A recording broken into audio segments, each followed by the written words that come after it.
रात की खामोशी में जब अंधेरा अपने साए फैलाता है और बारिश की बूंदें खिड़की पर थिरकती हैं, उस वक्त हमारे भीतर एक सवाल गूंजता है, क्यों हम सफ़र करते हैं? यह सवाल कोई नया नहीं, बल्कि तब से मानवता के दिल में बैठा हुआ है जब से हमें अपनी मॉर्टैलिटी का एहसास हुआ। यह सवाल सिर्फ दर्द की बात नहीं करता, बल्कि उस गहरे मिस्ट्री की ओर इशारा करता है जो हमारे अस्तित्व को जकड़े हुए है। शायद ये वही सवाल है जिसने फिलोसोफर्स को सोच में डुबा दिया, पोएट्स को अपने शब्दों में जकड़ा और आर्टिस्ट्स को कैनवस पर दर्द उकेरने को मजबूर किया। इतिहास की किताबों से लेकर आज के सोशल मीडिया की टाइमलाइंस तक सफरिंग एक ऐसा धागा है जो मानव अनुभव को जोड़े रखता है। क्या सफरिंग सिर्फ एक दर्दनाक सच है, या इसके पीछे कोई गुप्त मकसद छुपा है? क्या सफरिंग की वजह से हम कमजोर होते हैं, या फिर वह हमें मजबूत बनाता है? आज हम इस पहेली की तह तक उतरेंगे, उस लेबिरिंथ में जहां से कोई आसान रास्ता नहीं मिलता।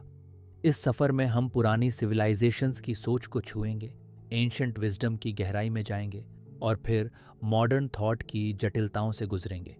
हम देखेंगे कैसे न्यूरोसाइंस और साइकोलॉजी ने सफरिंग के बायोलॉजिकल और इमोशनल चेहरे को समझने की कोशिश की है।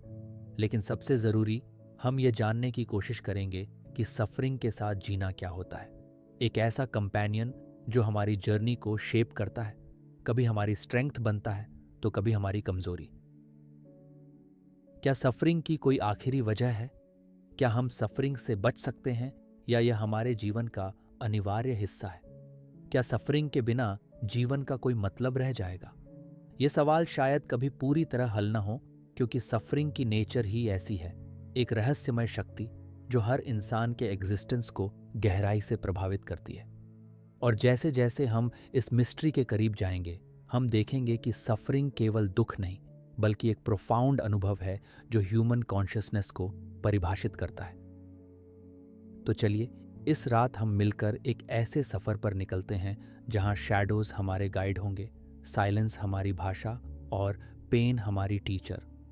एक ऐसा सफर जो आपको अपने अंदर के अंधेरों से रूबरू कराएगा और शायद आपको अपनी खुद की सफरिंग की एक नई समझ दे पाएगा। क्योंकि सफरिंग सिर्फ एक समस्या नहीं, बल्कि हमारी ह्यूमैनिटी का एक अनिवार्य हिस्सा है, और इसी हिस्से को समझना, स्वीकारना और उससे कुछ सीखना ही इस यात्रा का मकसद है। तो इस सफर के लिए खुद को तैयार करें, क्योंकि हम एक ऐसी दुनिया में प्रवेश करने जा रहे हैं जहां हर दर्द की एक कहानी है, हर आंसू में एक रहस्य छुपा है और हर सफरिंग में एक गहरा अर्थ। ये सिर्फ एक कहानी नहीं, बल्कि मानव जीवन की सबसे पुरानी और सबसे गहरी दास्तान है, द फिलॉसफी ऑफ सफरिंग। रात की गहराई में जब इंसान अपने अस्तित्व की पहली झलक देख रहा था, तब एक ऐसा अनजाना भय जाग उठा जिसने उसके दिल दिमाग को हिलाकर रख दिया। मौत की चेतना। उस समय जब हमारे पूर्वज जंगलों में रहते थे, जब उनकी दुनिया सिर्फ खाना ढूंढना, सुरक्षित रहना और अपने परिवार की रक्षा करना था, तब भी उनकी आंखों में एक सवाल था, क्या हमारी यह जिंदगी हमेशा रहेगी? क्या मौत एक दिन हमें भी छू जाएगी? यह सवाल शायद तब भी एकदम नया था और उतना ही भयावह। जब इंसान ने पहली बार अपने प्रियजनों के मरने का अनुभव किया, जब उसने शवों के लिए दफनाने की रस्में शुरू की, तो उसने महसूस किया कि सफरिंग सिर्फ शारीरिक दर्द नहीं है, बल्कि एक गहरा मानसिक और भावनात्मक एहसास भी है।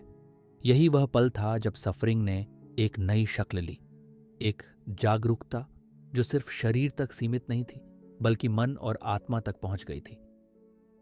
इस कॉग्निटिव रेवोल्यूशन ने इंसान को एक अनूठा उपहार दिया, पर साथ ही एक भारी बोझ भी।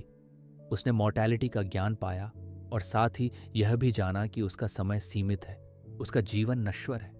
इस जागरूकता के साथ ही सफरिंग की शुरुआत हुई, एक ऐसी सफरिंग जो केवल चोट लगने या बीमारी से नहीं, बल्कि एग्जिस्टेंशियल डर से जुड़ी थी।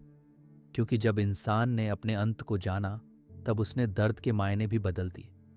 अब सफरिंग केवल एक भौतिक एहसास नहीं रह गया, बल्कि वह एक गहरा इंटरनल संघर्ष बन गया।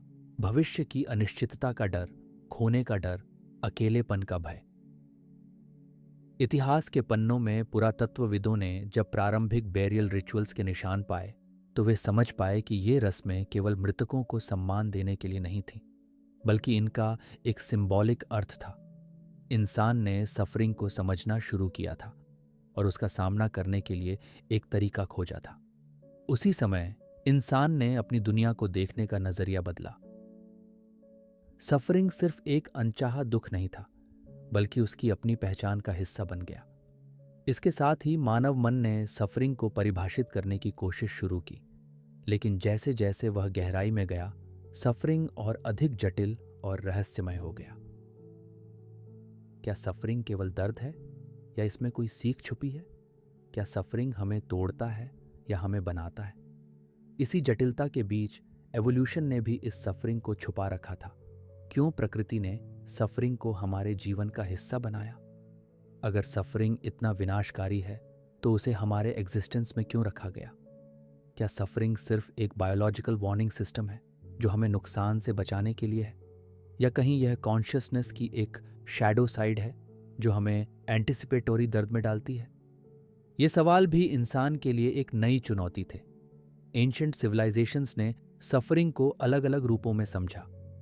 कभी उसे पनिशमेंट माना, कभी प्यूरिफिकेशन का जरिया, और कभी डिवाइन प्ले का हिस्सा। पर मॉडर्न साइंस भी अभी तक सफरिंग की पूरी पहेली नहीं सुलझा पाई है। न्यूरोसाइंस ने पेन नेटवर्क्स खोजे, साइकोलॉजी ने ट्रॉमा और इमोशनल सफरिंग की गहराई में उतरा, लेकिन सफरिंग का वह रहस्य जो मनुष्य के एग्जिस्टेंस के साथ जुड़ा है, वह अभी भी हमारे कॉम्प्रिहेंशन से बाहर है। इसलिए सफरिंग एक ऐसी शक्ति बन गई है जो हमें बार बार सवाल करने पर मजबूर करती है। क्या सफरिंग की कोई आखिरी वजह है? क्या सफरिंग को हम खत्म कर सकते हैं, या यह हमारी नेचर का हिस्सा है? और जैसे ही हम इन सवालों के बीच खुद को पाते हैं, एंशिएंट विजडम की गूंज सुनाई देती है कि सफरिंग के साथ जीना ही असली कला है, और सफरिंग के रहस्य को समझना हमारे जीवन का सबसे बड़ा चैलेंज। आज हम इस सफर की शुरुआत कर रहे हैं, उस क्षण से जब इंसान ने सफरिंग को अपनी चेतना में प्रवेश करते देखा और एक नया अध्याय लिखा। यह अध्याय सिर्फ दर्द की कहानी नहीं, बल्कि मानव की आत्मा की लड़ाई है, उसकी खोज है, उसकी एवोल्यूशन है।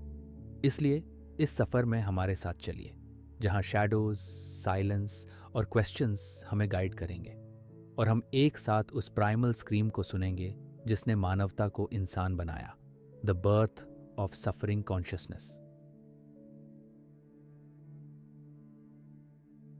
जब हम सफरिंग की बात करते हैं, तो हमें एहसास होता है कि इसे एक शब्द में बांध पाना लगभग असंभव है। सफरिंग जैसा कि दिखता है, कहीं शारीरिक होता है तो कहीं मानसिक, कहीं व्यक्तिगत होता है तो कहीं सामाजिक।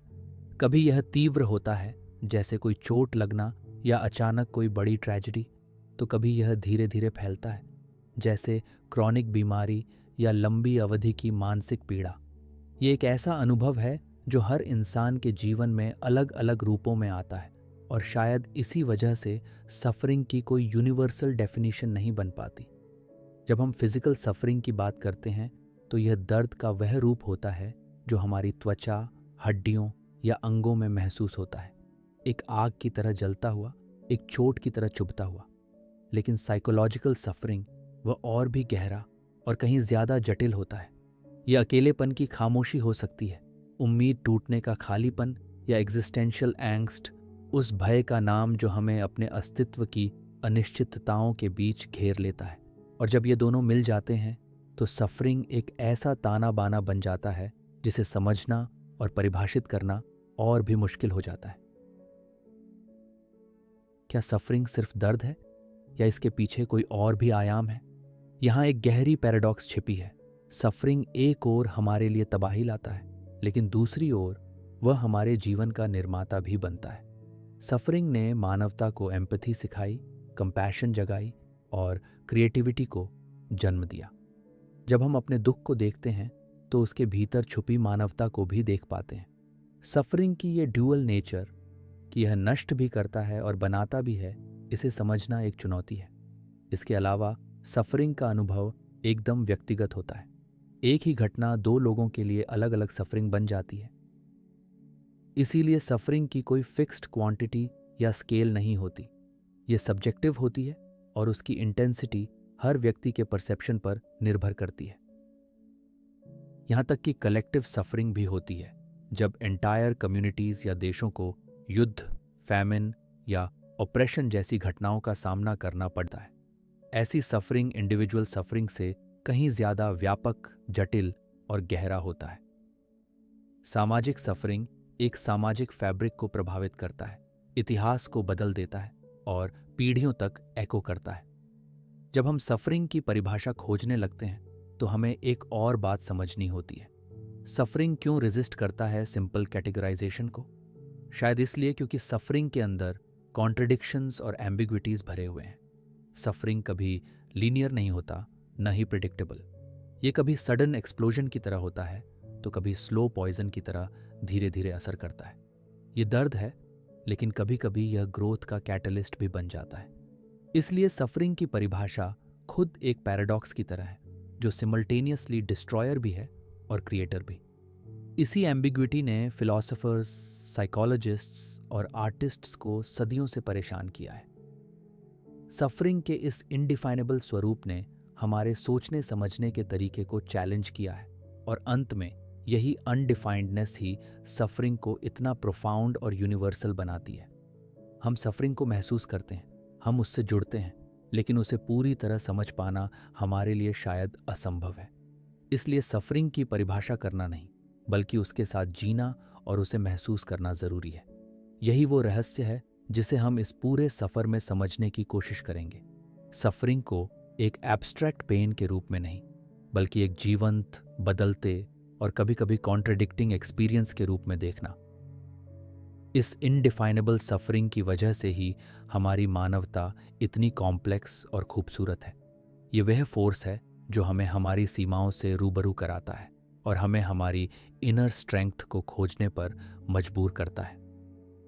इसलिए जैसे ही हम इस फिलोसॉफिकल जर्नी को आगे बढ़ाएंगे, हमें इस अनडिफाइंड, मल्टीफैसेटेड सफरिंग को अपनाना होगा, क्योंकि यही वह कांच की दीवार है जिसके पार असली समझ छुपी है। सभी जीवों का सबसे बड़ा लक्ष्य होता है जीना और अपनी प्रजाति को आगे बढ़ाना। लेकिन यहाँ एक अजीब पहेली है। अगर सफरिंग इतनी दर्दनाक और विनाशकारी है, तो एवोल्यूशन ने इसे हमारे एग्जिस्टेंस में क्यों जगह दी? क्यों प्रकृति ने ऐसी एक ताकत को चुना जो हमारे जीवन को तंग करती है, जो हमारे शरीर और मन को तोड़ती है? यह सवाल एवोल्यूशनरी बायोलॉजी की एक गहरी मिस्ट्री है, जिसे समझना आसान नहीं। एवोल्यूशन का मूल सिद्धांत है, जो भी ट्रेट्स सर्वाइवल और रिप्रोडक्शन में मदद करें, वही आगे बढ़ते हैं। तो सफरिंग, जो हमें अक्सर नुकसान पहुंचाती है, कैसे बची? एक सरल जवाब यह हो सकता है कि सफरिंग एक वार्निंग सिस्टम है। जैसे फिजिकल पेन हमें चोट से बचाने के लिए होता है, वैसे ही सफरिंग ने हमें खतरे की चेतावनी दी। अगर हमें चोट लगती है तो वह हमें चेतावनी देता है कि हमें उस चीज से बचना है या जल्दी इलाज करना है। इस नज़रिए से सफरिंग एक ज़रूरी सुरक्षा तंत्र है। लेकिन यह एक्सप्लेनेशन पूरी नहीं है, क्योंकि साइकोलॉजिकल सफरिंग जैसे एंग्जाइटी या एंटिसिपेटरी फियर कभी कभी हमें असहाय और जकड़ कर रख देती है। यह सफरिंग नहीं, बल्कि सफरिंग की एक नई परत है जो हमारे दिमाग की गहराई से उत्पन्न होती है। एवोल्यूशन ने हमें इतना विकसित किया कि हम भविष्य के खतरों को भी महसूस कर सकें, पर इसके साथ ही एक अंधेरे पहलू को भी जन्म दिया, एंटिसिपेटरी सफरिंग, यानी उस दर्द को पहले से महसूस करना जो शायद कभी आए ही नहीं। उदाहरण के लिए, हम किसी बात का डर उस समय महसूस करते हैं जब वह चीज अभी हुई भी नहीं होती। यह सफरिंग एक तरह का मेंटल ट्रैप बन जाता है जो हमारी खुशी और शांति को छीन लेता है। फिर भी एवोल्यूशन ने इसे क्यों बनाए रखा? शायद इसका जवाब यह है कि भविष्य के खतरे की चेतना हमें बचाती है, हमें सावधान करती है। पर यह भी सच है कि कभी कभी यह चेतना हमें जकड़ कर रखती है, हमें सफरिंग के एक चक्र में फंसा देती है। इसके अलावा कॉन्शियसनेस की यह शैडो साइड भी एक एवोल्यूशन की वजह हो सकती है, क्योंकि इंसान ने अपनी चेतना की गहराई में जाकर सफरिंग को महसूस किया। उसने पेन को एक नए स्तर पर समझा और इसी ने उसे सेल्फ अवेयरनेस दी। इस सेल्फ अवेयरनेस ने हमें कल्चर, आर्ट, फिलॉसफी और स्पिरिचुअलिटी का जन्म दिया। अगर हम सिर्फ सुखद अनुभवों वाले जीव होते तो क्या हम इतनी गहराई से सोच पाते? क्या हम अपनी मृत्यु दर पर चिंतन कर पाते?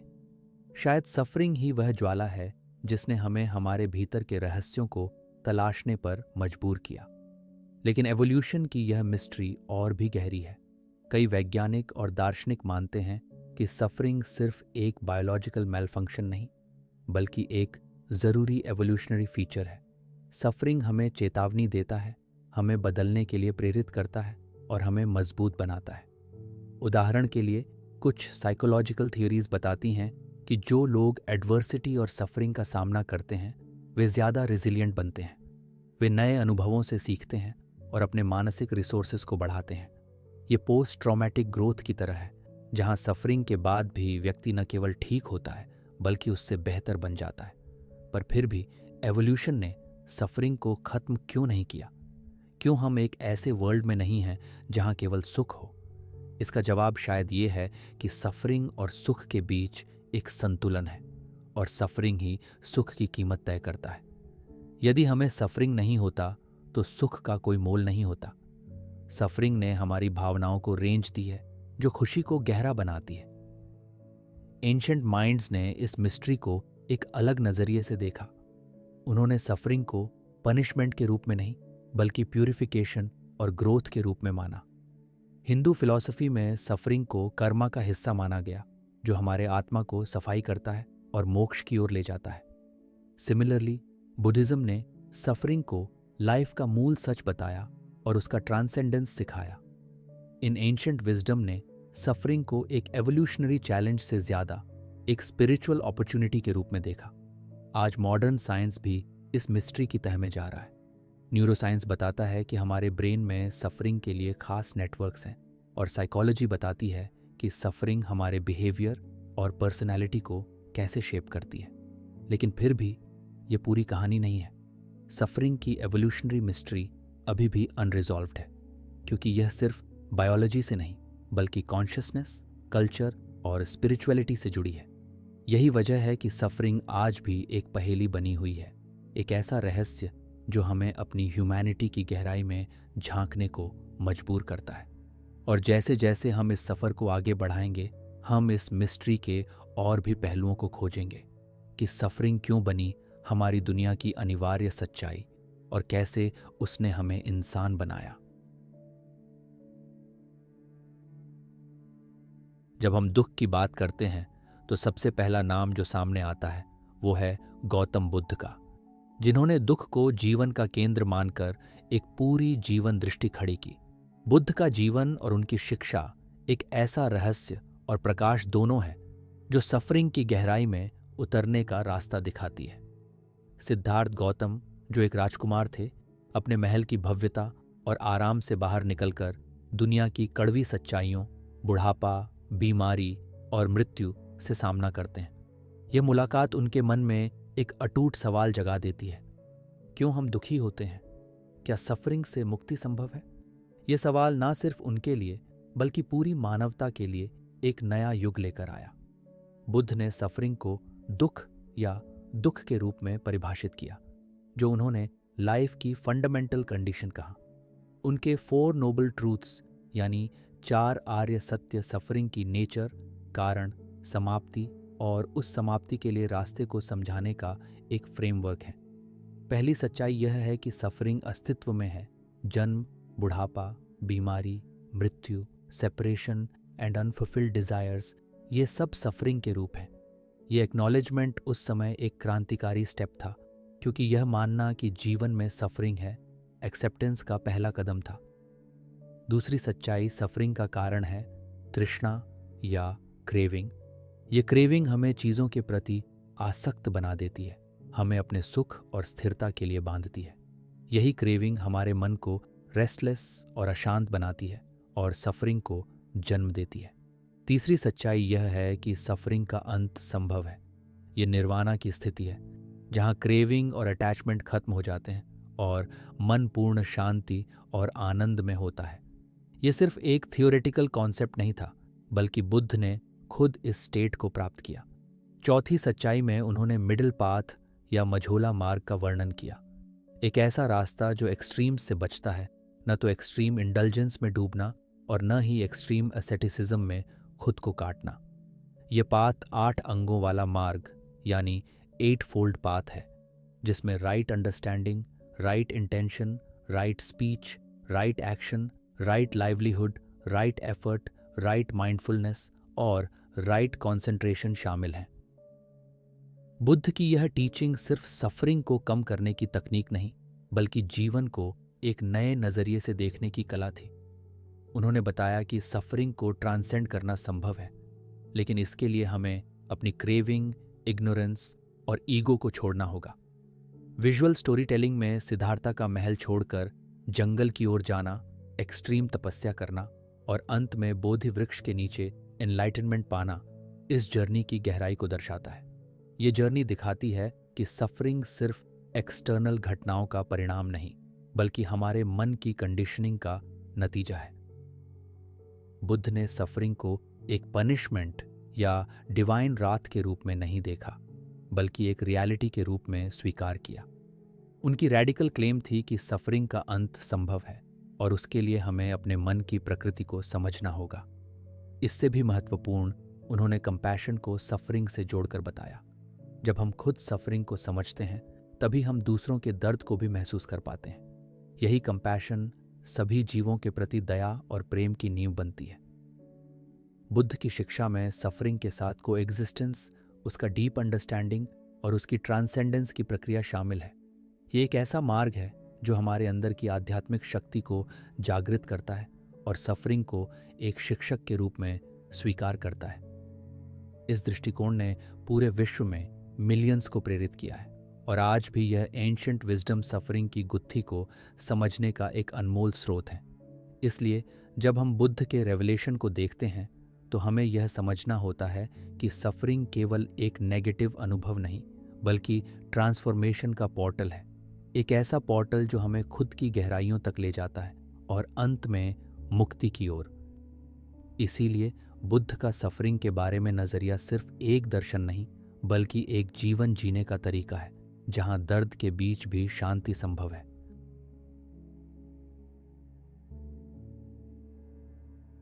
स्टोइक दर्शन एक ऐसी मानसिक किला है जो सदियों से सफरिंग के अंधकार में रोशनी की तरह चमकता आया है। जब हम मार्कस ऑरेलियस की सोच की बात करते हैं, तो हम एक ऐसे राजा की तस्वीर देखते हैं जो युद्धों और राजनीतिक उथल पुथल के बीच अपनी तंबू में बैठा होता है, चुपचाप अपने विचारों को कलमबद्ध करता है और सफरिंग को अपने भीतर कैसे जीतना है यह सीखता है। उनके विचार हमें सिखाते हैं कि बाहरी घटनाएं हमारे कंट्रोल में नहीं हैं, लेकिन हमारी प्रतिक्रिया पर हमारा पूरा अधिकार है। यही है स्टोइसिज्म की सबसे बड़ी टीचिंग, कंट्रोल की द्वितीय। एपिक्टेटस, जो एक गुलाम से फिलॉसफर बना, इस टीचिंग का जीवंत उदाहरण है। उसने सिखाया कि हमें अपने मन, इच्छा और निर्णयों को मजबूत बनाना है, क्योंकि वही हमारे जीवन के असली स्वामी हैं। जो चीज़ें हमारी पावर के बाहर हैं, जैसे दूसरों के व्यवहार, प्राकृतिक आपदाएं या मृत्यु, उनके लिए हमें चिंता नहीं करनी चाहिए। ये एक्सेप्टेंस, जो सुपरफिशियली पैसिव लगती है, वास्तव में एक अत्यंत शक्तिशाली एक्टिव एटीट्यूड है। स्टोइक्स कहते हैं कि सफरिंग तब होता है जब हम उन चीज़ों को बदलने की कोशिश करते हैं जो हमारे हाथ में नहीं है। इसलिए सफरिंग को कम करने का पहला कदम है अपनी एनर्जी को सही जगह लगाना। आमर फाती यानी अपने भाग्य से प्रेम करो, स्टोइक माइंडसेट का कोर है। इसका मतलब है कि जो कुछ भी जीवन में आता है, भले ही वह सफरिंग हो, उसे पूरी तरह स्वीकार करो, बिना रेजिस्टेंस के। ये रेजिस्टेंस ही मन के लिए सफरिंग का कारण बनता है। जब हम अपने जीवन की परिस्थितियों को एक्सेप्ट कर लेते हैं, तो सफरिंग की तीव्रता कम हो जाती है और हम एक अजीब तरह की इनर फ्रीडम का अनुभव करते हैं। ये फ्रीडम एक्सटर्नल फ्रीडम से कहीं गहरा और स्थायी होता है। स्टोइक्स सफरिंग को पनिशमेंट या ट्रेजेडी नहीं, बल्कि एक अवसर के रूप में देखते हैं, अपने चरित्र को मजबूत करने, अपनी इच्छाओं को नियंत्रित करने और अपनी बुद्धिमत्ता को बढ़ाने का। मार्कस ऑरेलियस ने अपने मेडिटेशंस में लिखा है कि एडवर्सिटी हमारे लिए एक जिम्नेजियम की तरह है, जहां हमारा मन और आत्मा मजबूत होते हैं। स्टोइक फिलॉसफी सफरिंग को एक नेचुरल और इनेविटेबल हिस्सा मानती है, पर साथ ही इसे एक इंटरनल बैटल भी समझती है जो हम अपने मन के साथ लड़ते हैं। ये इंटरनल बैटल जितना कठिन है, उतनी ही हमारी आत्मा की ग्रोथ होती है। स्टोइसिज्म का पैराडॉक्स ये है कि सफरिंग को पूरी तरह से खत्म नहीं किया जा सकता, लेकिन उसे एक सहायक शक्ति में बदला जा सकता है। स्टोइक्स इस बात पर जोर देते हैं कि हम अपने इमोशंस पर पूरी तरह काबू पा सकते हैं। हम अपने डर, क्रोध और दुख को रैशनैलिटी और सेल्फ डिसिप्लिन से नियंत्रित कर सकते हैं। इस प्रक्रिया में हम सफरिंग के गुलाम नहीं, बल्कि उसके विजेता बन जाते हैं। स्टोइक थिंकर्स का मानना है कि सफरिंग का सामना करते हुए भी हमें अपने प्रिंसिपल्स पर अडिग रहना चाहिए और एक्सटर्नल परिस्थितियों से प्रभावित नहीं होना चाहिए। यह अडिगता हमें एक फोर्ट्रेस की तरह सुरक्षा देती है जो किसी भी एक्सटर्नल तूफान से अछूती रहती है। ये फोर्ट्रेस न केवल हमारी आत्मा की रक्षा करता है, बल्कि हमें एक हायर पर्पस के साथ जोड़ता है, एक ऐसी जिंदगी जो वर्च्यू और विजडम पर आधारित हो। इस फिलॉसफी में फ्रीडम का मतलब है अपने रिएक्शन को चुनने की क्षमता। जब हम सफरिंग के सामने भी अपने रिएक्शन को नियंत्रित करते हैं, तो हम अपने जीवन के वास्तविक स्वामी बन जाते हैं। स्टोइसिज्म हमें सिखाती है कि सफरिंग का सामना करना जीवन का एक अनिवार्य हिस्सा है, लेकिन सफरिंग के कारण हम कौन बनते हैं, यह हमारी चॉइस है। इसलिए स्टोइक फोर्ट्रेस में खड़े होकर हम अपने अंदर की शक्ति को जागृत करते हैं, जो हमें किसी भी दर्द या परेशानी से न घबराने, न भागने, बल्कि उनका सामना करने की ताकत देती है। ये फिलॉसफी हमें एक गहरा एग्जिस्टेंशियल इंसाइट देती है कि सफरिंग हमें डराने नहीं, बल्कि हमें इंसान बनने में मदद करने के लिए है। इसलिए स्टोइसिज्म का सफरिंग के प्रति नजरिया न केवल एक मेंटल टेक्निक है, बल्कि एक जीवन दर्शन है जो हमें अंधकार में भी स्थिरता, शांति और मीनिंग खोजने का साहस देता है।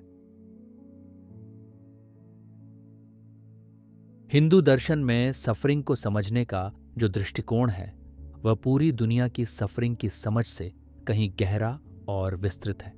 इसे हम संसार के चक्र या संसार का पहिया के रूप में देख सकते हैं, जिसे हिंदू धर्म में संसार चक्र या संसार सागर कहा जाता है। यह चक्र जन्म, मृत्यु और पुनर्जन्म का चक्र है, जिसे संसार कहा जाता है, और इसी चक्र में जीव लगातार घूमता रहता है। इस चक्र का मूल कारण है कर्म, हमारे कर्मों का परिणाम जो हमें इस जन्म जन्म के चक्र में बांधता है। प्रत्येक कर्म, चाहे अच्छा हो या बुरा, अपने फल के साथ जुड़ा होता है, और ये फल हमारे अगले जीवन की परिस्थितियों को निर्धारित करते हैं। इसलिए सफरिंग को हिंदू दर्शन में सिर्फ एक दुर्भाग्य या दंड नहीं, बल्कि हमारे पूर्व कर्मों का फल माना जाता है। इस तरह सफरिंग हमारे विकास का हिस्सा भी बन जाती है। धर्म इस चक्र के बीच की राह है जो हमें अपने जीवन को सही दिशा में चलाने की सलाह देता है। ये केवल सामाजिक या धार्मिक नियमों का समूह नहीं, बल्कि एक नैतिक और आध्यात्मिक गाइडलाइन है जो हमें अपने कर्मों को सही ढंग से करने, अपने कर्तव्यों को निभाने और अंततः सफरिंग के चक्र से बाहर निकलने की राह दिखाती है। धर्म का पालन करते हुए व्यक्ति अपने कर्मों का भार हल्का कर सकता है और पुनर्जन्म के चक्र से मुक्ति पाने की दिशा में बढ़ सकता है। इस प्रक्रिया में सफरिंग एक आवश्यक अनुभव है जो हमें अपनी गलतियों का एहसास कराता है और हमें सुधार की प्रेरणा देता है। हिंदू दर्शन में सफरिंग को लीला के संदर्भ में भी देखा जाता है।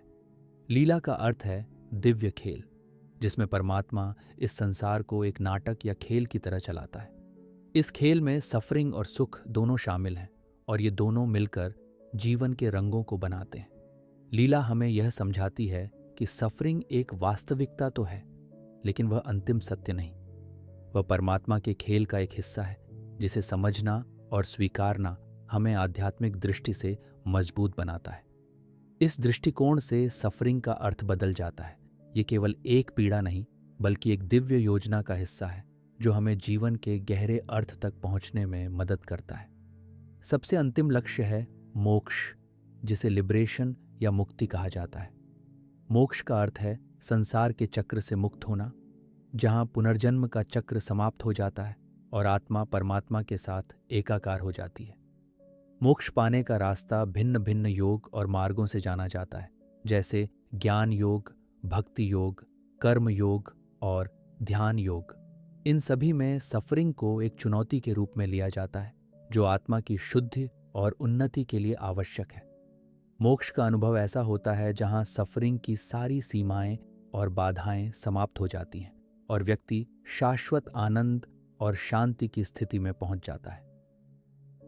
इस पूरे दर्शन में सफरिंग को न केवल एक बाधा या समस्या के रूप में देखा जाता है, बल्कि एक आवश्यक कदम माना जाता है जो हमें आत्मज्ञान की ओर ले जाता है।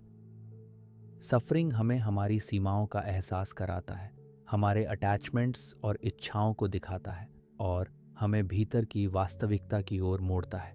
ये एक ऐसी प्रक्रिया है जिसमें हम अपने फॉल्स ईगो और मटेरियल अटैचमेंट्स को छोड़ते हुए हायर कॉन्शियसनेस की ओर बढ़ते हैं। इसलिए हिंदू कॉस्मिक व्हील की समझ हमें यह सिखाती है कि सफरिंग का कोई अंतिम नकारात्मक अर्थ नहीं है, बल्कि वह जीवन की लीला का एक अनिवार्य हिस्सा है। यह सफरिंग हमें कर्मा के नियमों के तहत एक शिक्षा देता है और हमें मोक्ष के रास्ते पर ले जाता है। इस दृष्टिकोण से सफरिंग का सामना करना केवल एक जीवन चुनौती नहीं, बल्कि एक दिव्य अवसर है जिसमें हम अपनी आत्मा को विकसित करते हैं, अपने कर्तव्यों को समझते हैं और अंततः इस अनंत चक्र से मुक्त होकर शाश्वत शांति को प्राप्त करते हैं। यही हिंदू दर्शन में सफरिंग की गहराई और विशालता है, जो इसे केवल दर्द का अनुभव न मानकर बल्कि जीवन की आध्यात्मिक यात्रा का अनिवार्य हिस्सा मानती है।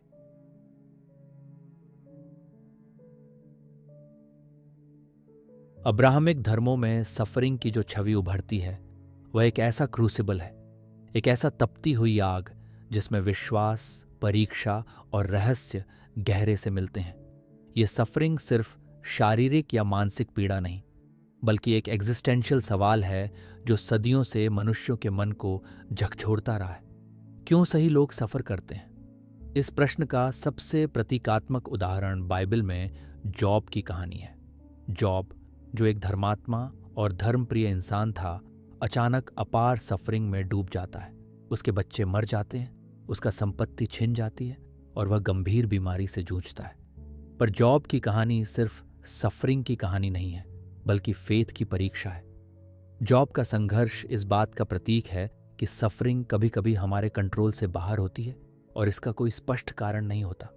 पर फिर भी जॉब ने अपना विश्वास नहीं छोड़ा और इसी निरंतरता में वह एक गहरे स्पिरिचुअल इंसाइट तक पहुंचा। यह कहानी हमें यह सोचने पर मजबूर करती है कि सफरिंग का अर्थ केवल पनिशमेंट या दंड नहीं हो सकता। अब्राहमिक परंपराओं में सफरिंग का एक और आयाम है प्यूरिफिकेशन, विशेषकर इस्लामिक विचारधारा में। यहाँ सफरिंग को एक तरह की आत्मा की सफाई माना जाता है, जो इंसान को उसके गलत कर्मों से दूर करता है और उसे परमात्मा के करीब ले जाता है। इस्लाम में यह माना जाता है कि सफरिंग से गुजरना इंसान की तकदीर का हिस्सा है और उसे धैर्य और सब्र से सहना चाहिए। यह प्यूरिफिकेशन कभी कभी टेस्टिंग का रूप ले लेता है, जहां इंसान की ईमानदारी और विश्वास की परीक्षा होती है। इसी तरह क्रिश्चियन मिस्टिसिज्म में सफरिंग का एक अलग ही पहलू दिखता है, जहां सफरिंग को डिवाइन लव का हिस्सा माना जाता है। यहां यीशु मसीह का क्रूस पर मरना सफरिंग की अल्टीमेट मिसाल है, जो न केवल व्यक्तिगत बलिदान था, बल्कि मानवता के उद्धार का प्रतीक भी। सफरिंग यहां रिडेम्पशन यानी मुक्ति और उद्धार की राह होती है। सफरिंग को केवल एक दंड के रूप में नहीं, बल्कि प्रेम और करुणा के माध्यम के रूप में देखा जाता है। इस दृष्टिकोण से सफरिंग एक सेक्रेड एक्सपीरियंस बन जाती है, जो इंसान को डिवाइन कनेक्शन तक पहुंचाती है। पर अब्राहमिक धर्मों में सफरिंग की सबसे बड़ी दार्शनिक चुनौती है थियोडिसी या प्रॉब्लम ऑफ ईविल। यह प्रश्न उठता है कि यदि ईश्वर सर्वशक्तिमान, सर्वज्ञानी और सर्वशुभ है, तो संसार में इतनी सफरिंग और ईविल क्यों मौजूद है? इस प्रश्न ने कई दार्शनिकों और थियोलॉजियंस को वर्षों से परेशान किया है। कुछ ने कहा कि सफरिंग इंसान की फ्री विल का परिणाम है। ईश्वर ने इंसान को चॉइस दी है और इसी चॉइस से ईविल और सफरिंग पैदा होता है। दूसरे तर्क देते हैं कि सफरिंग की अपनी कोई हायर पर्पस है, जो मनुष्य की आत्मा को परिपक्व बनाती है। कुछ ने यह भी माना कि सफरिंग एक रहस्य है जिसे मानव बुद्धि पूरी तरह नहीं समझ सकती और इसे ईश्वर की मर्जी मानकर स्वीकार करना चाहिए। इस तरह अब्राहमिक धर्मों में सफरिंग न केवल एक समस्या है बल्कि एक गहरा एग्जिस्टेंशियल और स्पिरिचुअल पजल है जो इंसान को फेथ, मीनिंग और अल्टीमेट ट्रूथ की तलाश में डालता है। इस सफरिंग क्रूसिबल में इंसान की आत्मा तपती है, पिघलती है और नई समझ के साथ निकलती है, चाहे वह विश्वास की पुष्टि हो या डाउट की गहराई।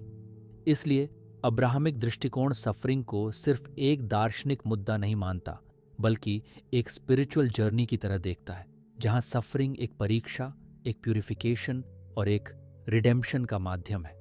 ये क्रूसिबल इंसान को उसकी सीमाओं का एहसास कराता है और साथ ही उसे डिवाइन ग्रेस और मर्सी के करीब भी ले जाता है।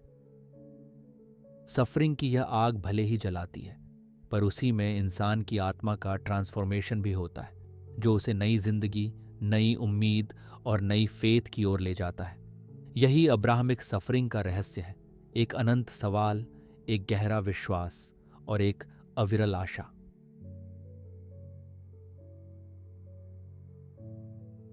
नीत्शे का दर्शन सफरिंग को एक तीव्र और चुनौतीपूर्ण दृष्टिकोण से देखता है, जिसे हम नीत्शेस हैमर कह सकते हैं।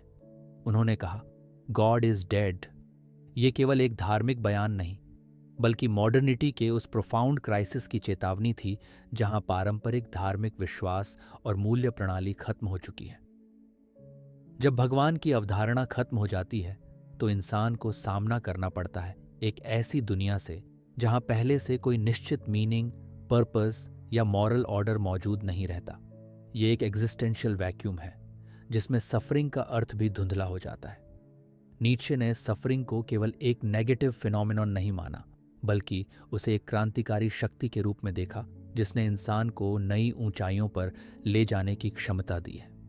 उनकी फेमस कहावत "What does not kill me makes me stronger" इस बात को व्यक्त करती है कि सफरिंग हमारे कैरेक्टर और आत्मा को मजबूत करने वाला एक हैमर है जो हमें कमजोरियों से निकालकर बेहतर इंसान बनाता है।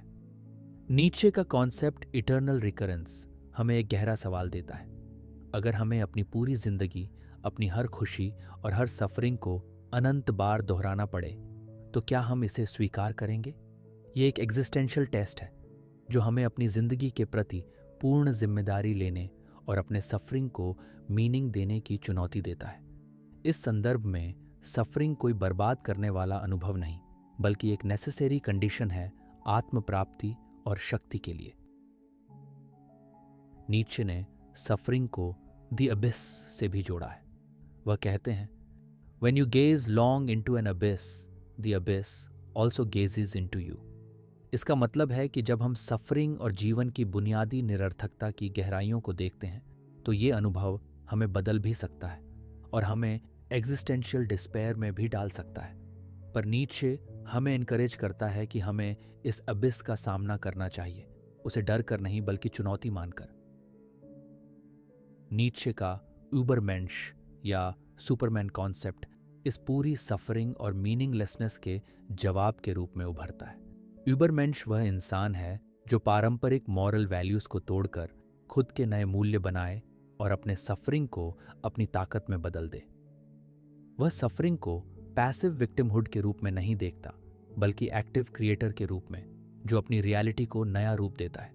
ये विजन नीत्शे के लिए अल्टीमेट लिबरेशन है, जहां सफरिंग जीवन की अनिवार्यता है लेकिन उसे स्वीकार कर, उसका सार्थक उपयोग कर इंसान अपनी जिंदगी को एक महान कला का रूप दे सकता है। नीत्शे का हैमर सफरिंग को एक डिस्ट्रक्टिव फोर्स की बजाय एक ट्रांसफॉर्मेटिव पावर के रूप में प्रस्तुत करता है जो हमें वीकनेस से स्ट्रेंथ की ओर ले जाता है। इस प्रक्रिया में सफरिंग मीनिंगलेस नहीं रहता बल्कि हम उसे अपनी एग्जिस्टेंशियल क्रांति के लिए हथियार बनाते हैं। इस तरह नीत्शे की फिलॉसफी सफरिंग के बारे में एक डार्क लेकिन होपफुल दृष्टिकोण पेश करती है, जहां सफरिंग को डिनाई नहीं किया जाता बल्कि उसे गले लगाकर, उसकी गहराई में जाकर उसे अपनी आत्मा के निर्माण के लिए इस्तेमाल किया जाता है। ये पर्सपेक्टिव मॉडर्न मनुष्य को एग्जिस्टेंशियल क्राइसिस के बीच भी एक नई शक्ति और ऑटोनॉमी का रास्ता दिखाता है। नीचे के हैमर के नीचे सफरिंग केवल एक दर्द नहीं, बल्कि हमारी आत्मा की फॉर्जिंग है, जहां हम नए वैल्यूज, नए मीनिंग्स और नई जिंदगी का निर्माण करते हैं। यह हैमर हमें चैलेंज करता है कि हम अपने सफरिंग से भागें नहीं, बल्कि उसे अपनी क्रिएटिविटी और एग्जिस्टेंस की ताकत में बदलें। यही नीचे का बड़ा संदेश है। सफरिंग का सामना करो, उसे स्वीकार करो और उसकी मदद से अपना एक नया सेल्फ बनाओ, जो पुरानी दुनिया के ढांचे से ऊपर उठ सके। अगर किसी फिलॉसफर ने दुख को सबसे गहराई से महसूस किया और उसे अपनी फिलॉसफी का केंद्र बनाया, तो वो थे आर्थर शोपेनहॉयर। उन्होंने साफ कहा था कि जीना दुख का सामना करना है, यानी जीवन का मतलब ही दुख झेलना है। शोपेनहावर के लिए सफरिंग कोई एक्सीडेंटल या टेम्परेरी चीज नहीं थी, बल्कि जीवन की सबसे मूल और यूनिवर्सल सच्चाई थी। उन्होंने अपनी पूरी फिलॉसफी इसी बात पर आधारित की कि क्यों हम इंसान हमेशा दुखी रहते हैं और इस दुख से कैसे बाहर निकल सकते हैं। उनकी सोच बुद्धिस्ट फिलॉसफी से काफी मिलती जुलती है, लेकिन उसका तरीका बहुत ही वेस्टर्न रैशनल और लॉजिकल है। शोपेनहावर का मानना था कि दुनिया में हर चीज एक अंधी इच्छा से चल रही है, जिसे उन्होंने विल कहा। यह विल कोई सोचने विचारने वाली या समझदार शक्ति नहीं है, बल्कि एक अंधी और अनियंत्रित ताकत है जो हर जीव के अंदर हमेशा कुछ न कुछ पाने की चाह को जन्म देती है। इंसान में ये विल सबसे ज्यादा कॉम्प्लेक्स होती है। हम कुछ चाहते हैं, फिर वो मिलते ही बोर हो जाते हैं, फिर नया कुछ चाहते हैं। ये एंडलेस साइकिल है, चाहत, संघर्ष, थोड़ी खुशी, फिर से खालीपन। और इस साइकिल का ही दूसरा नाम है सफरिंग।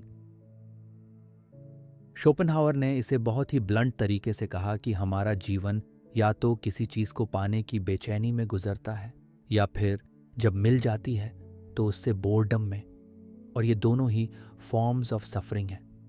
उन्होंने कहा कि हैप्पीनेस कभी भी स्थायी नहीं होती, और अगर हम हमेशा खुशी के पीछे भागते रहेंगे तो दुख से कभी बाहर नहीं आ पाएंगे। इसलिए उन्होंने एक और तरीका बताया, अपनी इच्छा को धीरे धीरे कंट्रोल करना, इच्छाओं से डिटैच होना। यह तरीका बिल्कुल बुद्धिस्ट निर्वाणा जैसा है, लेकिन शोपेनहावर ने इसे वेस्टर्न स्टाइल में बताया कि आर्ट, म्यूजिक, कंपैशन और सेल्फ डिसिप्लिन के जरिए हम इस एंडलेस विल से थोड़ी देर के लिए मुक्त हो सकते हैं। खास तौर पर आर्ट को उन्होंने एक ऐसा रास्ता बताया जहां इंसान टेम्पोरेरीली अपने इच्छाओं के बंधन से बाहर आ सकता है और एक प्योर परसेप्शन की स्थिति में पहुंच सकता है। शोपेनहावर ने कंपैशन यानी करुणा को भी बहुत सेंट्रल इंपॉर्टेंस दी। उनका मानना था कि जब हम दूसरों के दुख को महसूस करते हैं तो हम अपने दुख की यूनिवर्सैलिटी को पहचानते हैं। यही कंपैशन इंसान को ईगो और सेल्फिशनेस से बाहर निकालकर एक डीपर ह्यूमैनिटी की ओर ले जाती है। उन्होंने कहा कि जीवन का असली मीनिंग केवल अपनी खुशी में नहीं, बल्कि दूसरों के सफरिंग को कम करने में भी है। इस तरह शोपेनहावर की फिलॉसफी हमें सिखाती है कि सफरिंग से भागना नहीं है, उसे समझना है, उसकी जड़ को देखना है और धीरे धीरे इच्छाओं को शांत करके और कंपैशन से भरे जीवन को अपनाकर हम उस सफरिंग को ट्रांसेंड कर सकते हैं। उनके शब्दों में compassion is the basis of morality, यानी करुणा ही असली नैतिकता है, और यही रास्ता दुख से मुक्ति की ओर ले जाता है।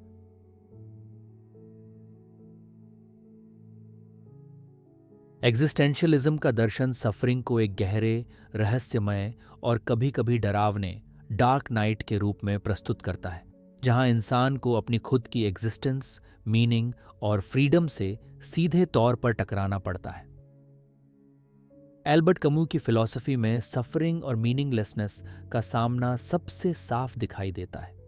कमू के अनुसार जीवन मूलतः अब्सर्ड है, यानी हमारी जिजीविषा और ब्रह्मांड की तटस्थता के बीच एक गहरा विरोधाभास है।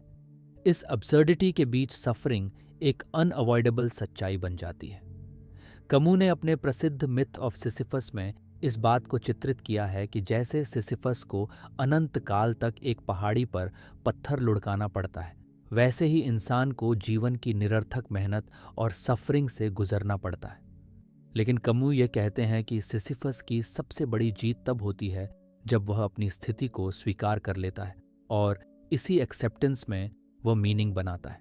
ये एग्जिस्टेंशियल करेज का प्रतीक है, जहां सफरिंग को भागने के बजाय उसके साथ जूझना होता है। इसी तरह जॉन पॉल सार्त्र के एग्जिस्टेंशियलिज्म में सफरिंग एक कॉन्सिक्वेंस है एब्सोल्यूट फ्रीडम की।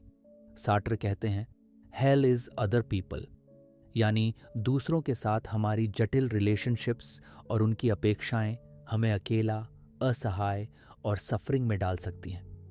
इंसान अपनी चॉइसेस से स्वतंत्र है, पर इस फ्रीडम के कारण उसे अपनी जिम्मेदारी भी पूरी तरह से लेनी पड़ती है। यह जिम्मेदारी कभी कभी इतनी भारी होती है कि वह एंग्जाइटी, डिस्पेयर और एग्जिस्टेंशियल सफरिंग का कारण बनती है। सार्त्र के लिए सफरिंग का अर्थ है उस फ्रीडम का दर्द जहां इंसान खुद को पूरी तरह से डिफाइन करता है, लेकिन साथ ही उसकी चॉइसेस की पूरी वेट भी महसूस करता है। सोरेन किरकेगार्ड ने एग्जिस्टेंशियल डिस्पेयर को एक धार्मिक और व्यक्तिगत क्राइसिस के रूप में देखा। उन्होंने डिस्पेयर को डिजीनेस ऑफ फ्रीडम कहा, एक ऐसी अवस्था जिसमें इंसान अपनी वास्तविक सेल्फ और एग्जिस्टेंस के सामने खड़ा होता है और उसे समझने की कोशिश करता है। किरकेगार्ड के लिए सफरिंग और डिस्पेयर ही वह रास्ता है जो इंसान को फेथ की ओर ले जाते हैं। वह कहते हैं कि डिस्पेयर से निकलने के लिए इंसान को लीप ऑफ फेथ लेना पड़ता है, एक ऐसा रिस्क जिसमें वह रैशनैलिटी को छोड़कर एक हायर पावर या डिवाइन एग्जिस्टेंस पर भरोसा करता है। यह लीप सफरिंग के बीच होप और मीनिंग की खोज है। एग्जिस्टेंशियलिज्म में एंग्जाइटी या एग्जिस्टेंशियल एंग्स्ट भी सफरिंग का एक महत्वपूर्ण पहलू है। यह वह बेचैनी है जो तब आती है जब इंसान अपने चॉइसेस की पूरी स्वतंत्रता और उसके परिणामों के प्रति जागरूक होता है। यह एंग्जाइटी एक डर और एक्साइटमेंट का मिश्रण होती है जो हमें अपने अस्तित्व की सीमाओं के बारे में सोचने पर मजबूर करती है। यह एंग्स्ट हमें किसी भी एक्सटर्नल अथॉरिटी या प्री डिफाइंड मीनिंग के बिना अपनी जिंदगी का अर्थ खुद खोजने के लिए मजबूर करती है। एग्जिस्टेंशियलिज्म का ये डार्क नाइट सिर्फ सफरिंग का अंधकार नहीं, बल्कि एक ऐसा इंटरनल युद्ध है जहां इंसान अपनी आइडेंटिटी, मीनिंग और फ्रीडम के बीच फंसा रहता है। इस युद्ध में सफरिंग एक अनअवॉइडेबल कंपेनियन है, पर साथ ही वह ग्रोथ और सेल्फ अवेयरनेस का जरिया भी है। इस डार्कनेस के बीच इंसान को द कोरेज टू बी चाहिए, यानी अपने अस्तित्व की पूरी रिस्पॉन्सिबिलिटी लेना, अपनी लिमिटेशंस को स्वीकार करना और फिर भी अपने लिए मीनिंग और पर्पस बनाना। यही एग्जिस्टेंशियल फिलॉसफी का अल्टीमेट संदेश है। सफरिंग को डिनाई नहीं करना, उसे समझना और उसके बीच भी खुद को पूरी तरह जिंदा रखना। एग्जिस्टेंशियलिज्म के इस दृष्टिकोण में सफरिंग न केवल एक निजी दर्द है, बल्कि एक गहरा मेटाफिजिकल अनुभव है जो हमें जीवन के मूल प्रश्नों से रूबरू कराता है। यह सफरिंग हमें फोर्स्ड करता है कि हम अपनी मॉर्टैलिटी, लोनलीनेस और फ्रीडम के बीच खड़े होकर एक ऑथेंटिक जीवन की खोज करें। इस प्रक्रिया में सफरिंग हमें एलिनेशन और डिस्पेयर की ओर भी ले जा सकता है, पर साथ ही वह हमें ट्रांसेंडेंस, क्रिएटिविटी और जीवन के प्रति एक नई जागरूकता भी दे सकता है। इस एग्जिस्टेंशियल डार्क नाइट में सफरिंग हमें अकेला तो करता है, लेकिन वही अकेलापन हमें हमारी सबसे सच्ची सेल्फ से मिलवाता है। अंततः एग्जिस्टेंशियलिज्म का डार्क नाइट सफरिंग का ऐसा अनुभव है जो हमें ब्लाइंड एक्सेप्टेंस या पैसिव रेजिग्नेशन की ओर नहीं ले जाता, बल्कि एक्टिव एंगेजमेंट, पर्सनल रिस्पॉन्सिबिलिटी और एक गहरे इनर ट्रांसफॉर्मेशन की ओर प्रेरित करता है। यही एग्जिस्टेंशियल सफरिंग की जादुई और रहस्यमय शक्ति है जो हमें हमारी सीमाओं का सामना करने, उन्हें स्वीकार करने और फिर भी जिंदा रहने का साहस देती है।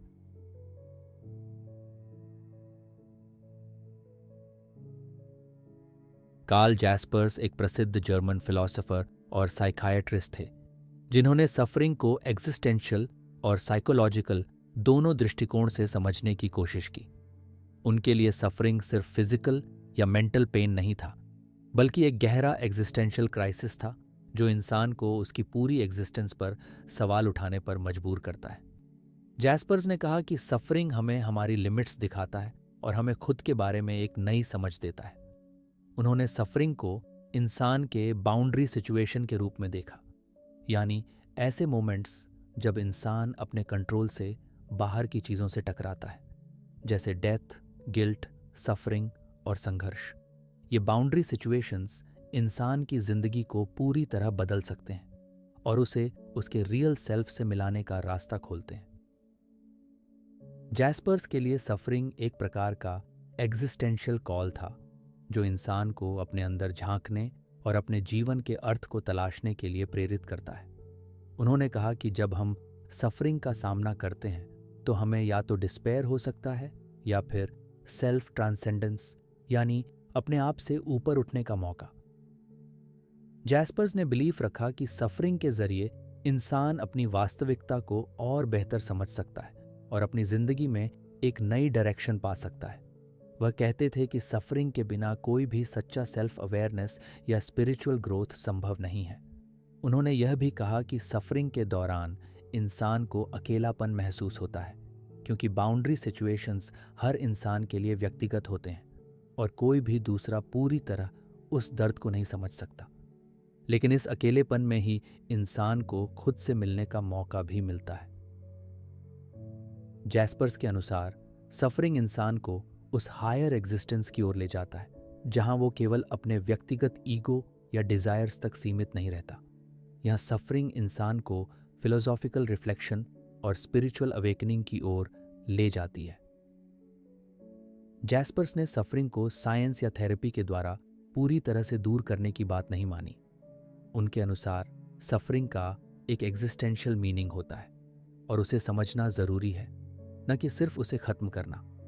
उन्होंने कहा कि फिलॉसफी और रिलीजन इंसान को सफरिंग के साथ जीने और उससे समझदारी से निपटने में मदद करते हैं। इसीलिए जैस्पर्स ने सफरिंग को ह्यूमन कंडीशन का एक एसेंशियल हिस्सा माना, जो हमें हमारे लिमिट्स, हमारी मॉर्टैलिटी और हमारी जिंदगी की गहराई से रूबरू कराता है। इस सोच ने मॉडर्न एग्जिस्टेंशियल साइकोलॉजी और साइकोथेरेपी पर भी गहरा प्रभाव डाला। जैस्पर्स ने बताया कि सफरिंग का सामना करने के बाद इंसान को अपनी जिंदगी के सवालों पर गंभीरता से सोचना चाहिए और अपने अस्तित्व को एक नए मीनिंग से भरना चाहिए। यही एग्जिस्टेंशियल करेज और रिस्पॉन्सिबिलिटी हमें सफरिंग से ऊपर उठने में मदद करती है।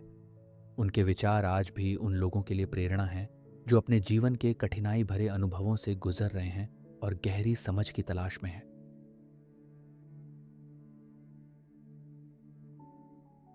आधुनिक युग में सफरिंग की समझ में एक क्रांतिकारी बदलाव आया, जिसे हम साइकोलॉजिकल रेवोल्यूशन कह सकते हैं। जब पहले सफरिंग को मुख्य रूप से दार्शनिक या धार्मिक दृष्टिकोण से देखा जाता था, तो अब मनोविज्ञान ने इस जटिल मानव अनुभव को गहराई से समझना शुरू किया। सिगमुंड फ्रॉइड ने सफरिंग को इंसान की मानसिक दुनिया की जटिलताओं के संदर्भ में देखा। उनकी प्लेजर प्रिंसिपल की अवधारणा के अनुसार मनुष्य हमेशा सुख की तलाश में रहता है और सफरिंग से बचने की कोशिश करता है। पर फ्रॉइड ने यह भी बताया कि जीवन में सफरिंग अपरिहार्य है, क्योंकि एक्सटर्नल रियलिटी हमें सीमित करती है। हमारा मन असीमित नहीं है, इसे सच्चाई से समझौता करना पड़ता है, जिससे इंटरनल कॉन्फ्लिक्ट और सफरिंग उत्पन्न होती है।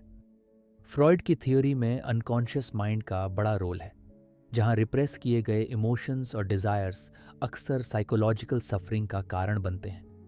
लेकिन यह सफरिंग केवल एक बुरा अनुभव नहीं, बल्कि मनोवैज्ञानिक विकास के लिए एक संकेत भी होती है, जो हमें अपनी अनचाही कॉन्फ्लिक्ट से सामना कराने का मौका देती है। कार्ल युंग ने इस सफरिंग को और भी गहराई से समझा।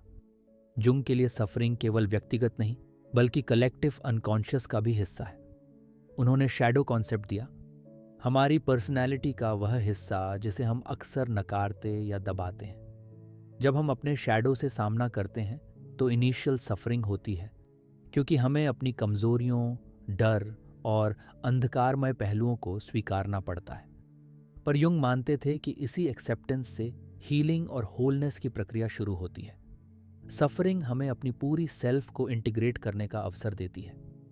जुंग की साइकोलॉजी में सफरिंग ट्रांसफॉर्मेशन और ग्रोथ का जरिया है, न कि केवल एक बाधा। विक्टर फ्रैंकल ने सफरिंग की एग्जिस्टेंशियल एंड स्पिरिचुअल डायमेंशंस को समझाया। उन्होंने हॉलोकॉस्ट के अत्यंत कठिन अनुभवों के बाद पाया कि जब इंसान अपने सफरिंग में मीनिंग ढूंढ लेता है तो वह एक्सट्रीम सर्कमस्टेंसेस में भी जीवित रह सकता है और आगे बढ़ सकता है। फ्रैंकल की लोगोथेरेपी इस विचार पर आधारित है कि सफरिंग का सामना करने के लिए सबसे जरूरी है उसे किसी हायर पर्पस या मीनिंग से जोड़ना। उनके लिए सफरिंग अकेले दुख नहीं, बल्कि एक चुनौती है जो हमें हमारे अस्तित्व की गहराइयों तक ले जाती है। इस प्रक्रिया में मनुष्य की इच्छा, मीनिंग की तलाश ही उसे सबसे बड़ी शक्ति देती है। साइकोलॉजिकल रेवोल्यूशन में ट्रॉमा स्टडीज ने भी सफरिंग को नए दृष्टिकोण से देखा। पीटीएसडी जैसे डिसऑर्डर्स ने दिखाया कि ट्रॉमा सिर्फ इमीडिएट सफरिंग ही नहीं, बल्कि लंबे समय तक मानसिक और शारीरिक स्वास्थ्य को प्रभावित करता है। पर साथ ही पोस्ट ट्रॉमेटिक ग्रोथ का कॉन्सेप्ट सामने आया, जिसमें यह पाया गया कि कुछ लोग सफरिंग से गहराई से जूझने के बाद भी नई शक्ति, समझ और जीवन के प्रति नए दृष्टिकोण के साथ उभरते हैं। ये ग्रोथ सफरिंग की ट्रांसफॉर्मेटिव पावर को दर्शाता है। आज की मॉडर्न थेरेपीज जैसे कॉग्निटिव बिहेवियरल थेरेपी, माइंडफुलनेस और एक्सेप्टेंस कमिटमेंट थेरेपी सफरिंग के साथ एक नई लड़ाई लड़ रही है।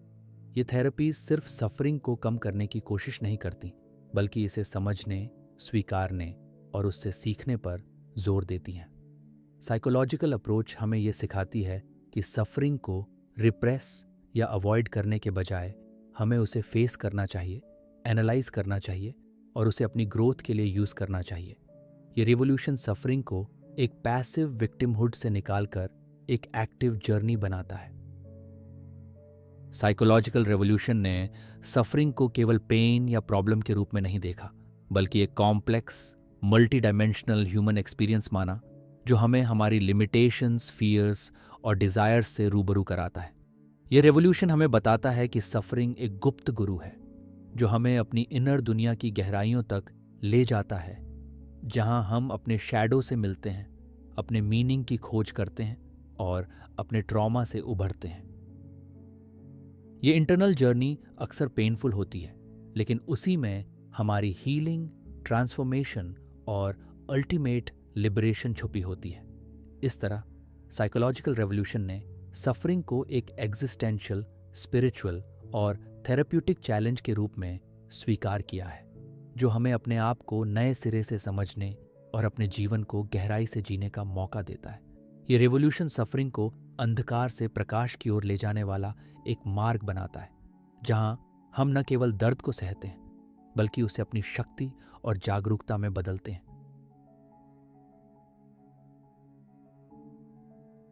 दर्द और सफरिंग का अनुभव केवल एक मानसिक या भावनात्मक स्थिति नहीं है, बल्कि इसका गहरा जैविक आधार भी है, जिसे आज की न्यूरोसाइंस ने विस्तार से समझा है। न्यूरोबायोलॉजी ऑफ पेन हमें बताती है कि दर्द सिर्फ शरीर की सतह पर महसूस होने वाली फिजिकल सेंसेशन नहीं है, बल्कि यह मस्तिष्क और नर्वस सिस्टम के जटिल नेटवर्क का परिणाम है। जब हम शारीरिक चोट या खतरा महसूस करते हैं, तो नर्व्स से सिग्नल्स मस्तिष्क तक पहुंचते हैं, जो हमें सचेत करते हैं कि कोई नुकसान हुआ है या हो सकता है। लेकिन यह प्रोसेस केवल एक सिंपल अलर्ट सिस्टम नहीं है। मस्तिष्क में पेन को परसीव करने के कई अलग अलग हिस्से होते हैं, जो फिजिकल दर्द के साथ साथ इमोशनल और साइकोलॉजिकल सफरिंग को भी जोड़ते हैं। मस्तिष्क का लिम्बिक सिस्टम, जो इमोशंस का केंद्र है, दर्द के साथ जुड़ा हुआ है। इसलिए फिजिकल पेन के साथ अक्सर इमोशनल सफरिंग भी आती है। इसी कारण से दर्द कभी कभी सिर्फ एक शारीरिक समस्या नहीं रह जाती, बल्कि गहरी मानसिक पीड़ा का कारण बन जाती है। इसके अलावा न्यूरोसाइंस ने यह भी दिखाया है कि इमोशनल या साइकोलॉजिकल सफरिंग जैसे ग्रीफ, लोनलीनेस या सोशल रिजेक्शन भी मस्तिष्क में फिजिकल पेन की तरह महसूस होती है। एमआरआई स्टडीज में पाया गया है कि इमोशनल पेन के दौरान वही ब्रेन एरियाज एक्टिव होते हैं जो फिजिकल पेन में सक्रिय होते हैं। ये समझ हमें यह बताती है कि सफरिंग का अनुभव शारीरिक और मानसिक दोनों ही स्तरों पर गहराई से जुड़ा हुआ है। न्यूरोप्लास्टिसिटी यानी मस्तिष्क की अपनी स्ट्रक्चर और फंक्शन को बदलने की क्षमता इस कॉन्टेक्स्ट में बहुत महत्वपूर्ण है। जब कोई क्रॉनिक पेन या साइकोलॉजिकल सफरिंग से गुजरता है तो मस्तिष्क के पेन सर्किट्स में बदलाव आ सकता है, जिससे दर्द लंबे समय तक बना रह सकता है, भले ही मूल कारण खत्म हो चुका हो। ये फिनोमिनॉन फैंटम लिम्ब सिंड्रोम में भी देखा जाता है, जहां किसी व्यक्ति के कटे हुए अंग में भी दर्द महसूस होता है, क्योंकि मस्तिष्क के न्यूरल पाथवेज दर्द के अनुभव को याद रखते हैं। ये डिस्कवरीज इस बात को भी चुनौती देती हैं कि दर्द सिर्फ एक्सटर्नल इंजरी से होता है। कभी कभी मस्तिष्क के इंटरनल प्रोसेसेस ही सफरिंग को बढ़ाते हैं। मेमोरी का भी सफरिंग में बड़ा रोल होता है। पुरानी ट्रॉमेटिक यादें मस्तिष्क के पेन नेटवर्क्स को सेंसिटाइज्ड कर सकती हैं, जिससे व्यक्ति बार बार साइकोलॉजिकल सफरिंग महसूस करता है। पीटीएसडी में यह बात खासकर देखी गई है, जहां सफरिंग एक काइंड ऑफ लर्न्ड रिस्पॉन्स बन जाती है। मस्तिष्क का ये जाल जो पेन को फील करता है, कभी कभी एक विशियस साइकिल में फंस जाता है, जहां पेन खुद को रीइंफोर्स करता रहता है। इससे निकलने के लिए मॉडर्न न्यूरोसाइंस थेरेपीज जैसे न्यूरो फीडबैक और माइंडफुलनेस बेस्ड पेन मैनेजमेंट विकसित की गई है, जो मस्तिष्क के इन सर्किट्स को रीट्रेन करने में मदद करती हैं। इस तरह से न्यूरोबायोलॉजी ऑफ पेन हमें यह सिखाती है कि सफरिंग एक पूरी तरह से शारीरिक या मानसिक प्रकरण नहीं है, बल्कि दोनों का जटिल परस्पर क्रिया है। यह जैविक समझ हमें नए उपचार और सामना करने के तरीके देने में मदद करता है, जिससे सफरिंग को कम करने और जीवन की क्वालिटी बढ़ाने की संभावना बनती है।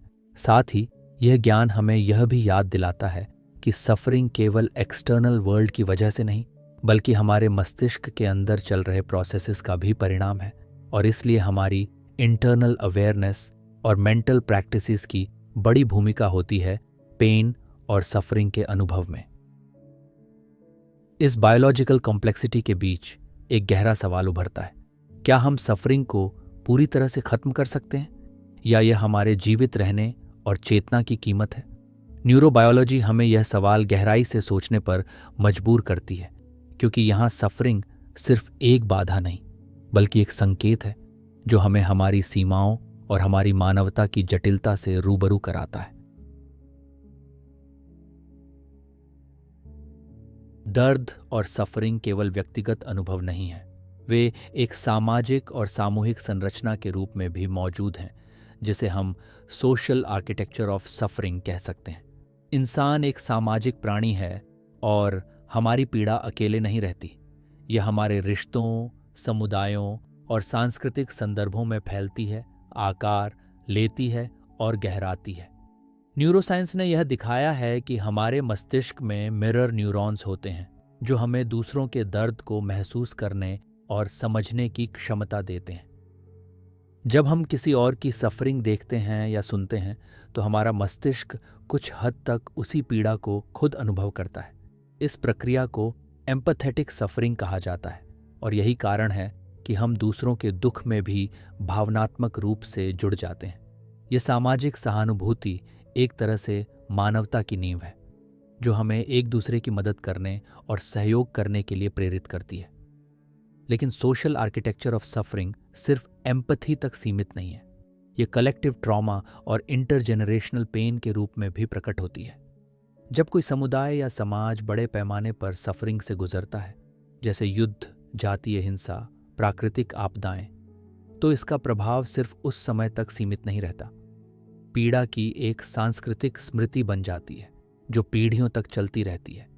ये इंटरजेनरेशनल सफरिंग डीएनए की तरह सामाजिक और मानसिक स्तर पर ट्रांसमिट हो सकता है, जिससे नए पीढ़ी के लोग भी बिना सीधे अनुभव किए भी ट्रॉमा के प्रभाव महसूस करते हैं। इस कलेक्टिव सफरिंग का प्रभाव मानसिक स्वास्थ्य, सामाजिक व्यवहार और पहचान पर गहरा पड़ता है।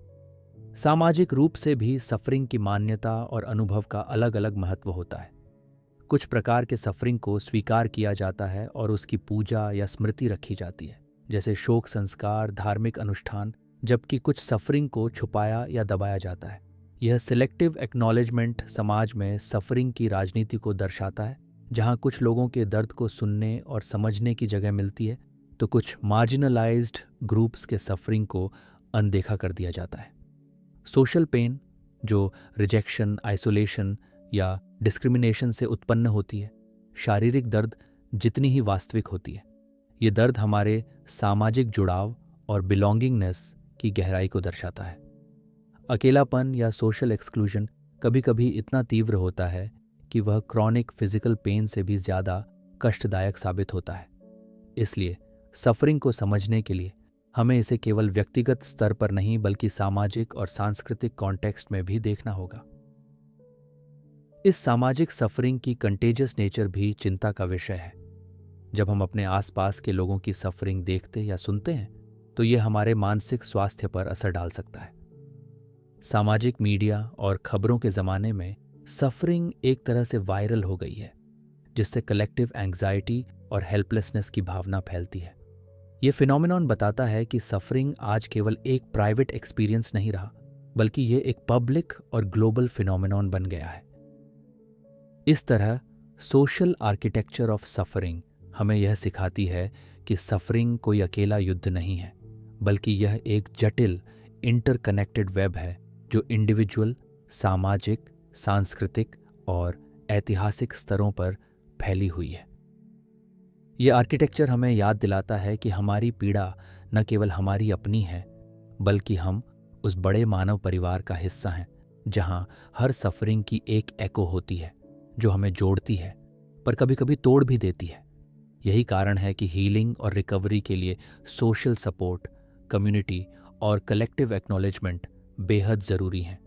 जब सफरिंग साझा होती है तो वह अकेलेपन को तोड़ती है और आशा की किरण पैदा करती है। इसलिए इस सोशल सफरिंग को समझना और स्वीकारना हमारी मानवीय जिम्मेदारी है, ताकि हम केवल अपने दर्द में न डूबें बल्कि दूसरों के दर्द को समझकर एक दूसरे के लिए सहारा बन सकें।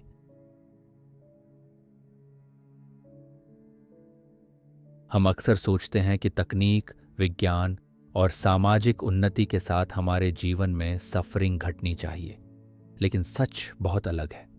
यह द पैराडॉक्स ऑफ प्रोग्रेस है, एक गहरी उलझन जो हमें बताती है कि जितनी प्रगति हम करते हैं उतनी ही सफरिंग के नए और अलग रूप सामने आते हैं। इतिहास में देखा जाए तो इंसान ने हजारों सालों तक भौतिक कठिनाइयों जैसे भूख, बीमारी और हिंसा से जूझा है, लेकिन आज जब हमारे पास बेहतर स्वास्थ्य सुविधाएं, लंबी उम्र और तकनीकी सहूलियतें हैं, तब भी दुख, तनाव और मानसिक बीमारी के मामले तेजी से बढ़ रहे हैं।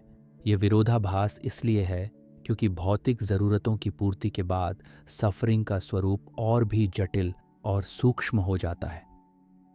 हिडोनिक ट्रेडमिल का कॉन्सेप्ट हमें समझाता है कि चाहे हम कितनी भी खुशहाल स्थिति में पहुंचें, हमारी खुशी की संवेदना जल्दी ही सामान्य हो जाती है और हम फिर से और बेहतर चीज़ों की चाह में लग जाते हैं। इस एंडलेस चेस में असल में सफरिंग बनी रहती है, ये कभी ख़त्म नहीं होती। हमारी अपेक्षाएं बढ़ती हैं और जब वे पूरी नहीं होती तो हम असंतुष्ट और दुखी हो जाते हैं। प्रगति ने हमें मटेरियल कंफर्ट दिया है, लेकिन साथ ही हम ऐसी दुनिया में फंसे हैं जहां इमोशनल सेटिस्फैक्शन और मेंटल पीस पाना मुश्किल होता जा रहा है। तकनीक ने हमारी जिंदगी को आसान बनाया है, लेकिन इसी ने नई परेशानियां भी पैदा की हैं। सोशल मीडिया की दुनिया में हम लगातार दूसरों से कंपैरिजन करते रहते हैं, अपनी असफलताओं और कमजोरियों को बड़े पैमाने पर महसूस करते हैं। ये कंपैरिजन जो पहले नहीं था, अब एक नई सफरिंग की वजह बन गया है, जिसे सोशल पेन कहा जा सकता है। इन्फिनिट चॉइस की सुविधा ने भी पैराडॉक्स पैदा किया है। जब विकल्प कम होते थे तो निर्णय लेना आसान था, लेकिन आज जब हर चीज के 1000 विकल्प हैं तो डिसीजन फैटीग और एंग्जाइटी बढ़ जाती है। कभी कभी विकल्पों की अधिकता हमें उलझन और निराशा में डाल देती है। इस तरह टेक्नोलॉजी और प्रोग्रेस ने हमें स्वतंत्रता तो दी है, लेकिन साथ ही हमारे लिए सफरिंग के नए जाल भी बुन दिए हैं। इसके अलावा मॉडर्न लाइफ के फास्ट पेस्ड और हाई प्रेशर एनवायरनमेंट ने भी हमारी मानसिक और शारीरिक वेलबींग को प्रभावित किया है। हम लगातार काम की दौड़ में फंसे रहते हैं, अपनी आइडेंटिटीज, रिलेशनशिप्स और इनर पीस को खोते चले जाते हैं। ये हसल कल्चर भी एक तरह की सफरिंग है जो मॉडर्न सोसाइटी ने जन्म दी है। इसी पैराडॉक्स का एक और पहलू है कि जब हम सफरिंग को अवॉइड करने की कोशिश करते हैं तो अक्सर हम उसे और बढ़ा देते हैं। कंफर्ट और इंस्टेंट ग्रेटिफिकेशन की कल्चर ने हमें सफरिंग को फेस करने और उससे सीखने की जगह से बचा लिया है। लेकिन सफरिंग, चाहे वह कितना भी अनकंफर्टेबल हो, ग्रोथ और ट्रांसफॉर्मेशन का जरिया भी है। जब हम सफरिंग से दूर भागते हैं तो हम अपने इनर रेजिलियंस और मीनिंग मेकिंग की क्षमता को कमज़ोर कर देते हैं। इसलिए द पैराडॉक्स ऑफ प्रोग्रेस हमें यह सिखाता है कि सफरिंग का खत्म होना प्रगति का पैमाना नहीं हो सकता, बल्कि हमें अपने सफरिंग के साथ नए तरीके से जुड़ना होगा, उसे समझना होगा और अपनी इंटरनल वर्ल्ड को इतना मजबूत बनाना होगा कि हम इस नई दुनिया की चुनौतियों का सामना कर सकें।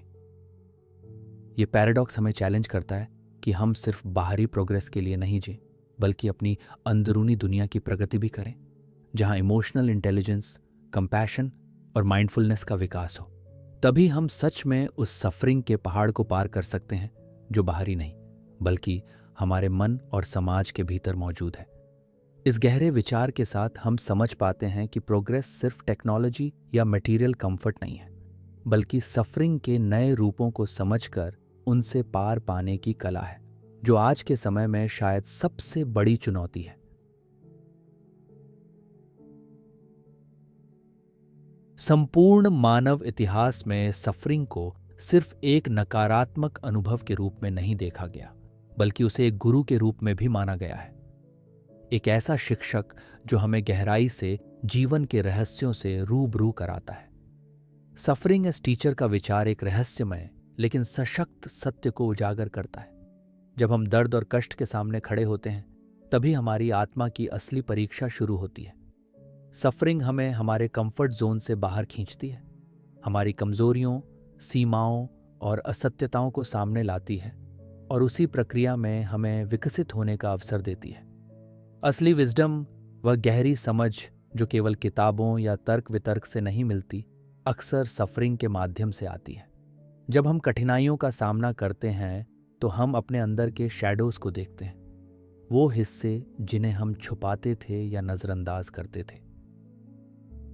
सफरिंग हमें खुद से मिलवाती है, अपने इनर डार्कनेस को स्वीकार करने और उससे दोस्ती करने का साहस देती है। ये प्रोसेस कभी भी आसान नहीं होता, क्योंकि सफरिंग अक्सर हमें टूटने के कगार पर लाती है, पर यही टूटना ही ट्रांसफॉर्मेशन की पहली सीढ़ी है। कई महान हिस्टोरिकल फिगर्स की जिंदगी इस बात का प्रमाण है कि सफरिंग कैसे एक महान शिक्षक बन सकता है। जैसे महात्मा गांधी का संघर्ष और कष्ट केवल शारीरिक ही नहीं थे, बल्कि उन्होंने सफरिंग को अपने अंदर की शक्ति और धैर्य का स्रोत बनाया। उनकी सफरिंग ने उन्हें नॉन वायलेंस और सत्याग्रह की गहरी समझ दी, जो दुनिया के लिए प्रेरणा बन गई। इसी तरह नज़ीर अकबराबादी, रूमी या फ्रिडा काहलो जैसे कलाकारों ने अपने व्यक्तिगत दर्द को कला की भाषा में बदला, जिससे उनकी सफरिंग ने उन्हें न सिर्फ सशक्त बनाया, बल्कि अनगिनत लोगों के दिलों को छू गया। सफरिंग से जन्मी कंपैशन भी एक महत्वपूर्ण सीख है। जब हम खुद दर्द के अनुभव से गुजरते हैं तो हम दूसरों के सफरिंग के प्रति संवेदनशील और दयालु बन जाते हैं। ये कंपैशन हमें आइसोलेशन से बाहर निकालता है और एक दूसरे से जोड़ता है, जिससे समाज में एम्पैथी और अंडरस्टैंडिंग बढ़ती है। सफरिंग का एक खतरनाक पहलू यह भी है कि इसे रोमांटिसाइज या ग्लोरीफाई किया जा सकता है। ऐसा होना हमें बचना चाहिए। सफरिंग को हेरोइज्म या महानता का साधन बनाना हमारी वास्तविक जिम्मेदारी से ध्यान भटका सकता है। सफरिंग को समझना और उससे सीखना अलग बात है, उसे ढूंढना या चाहना अलग।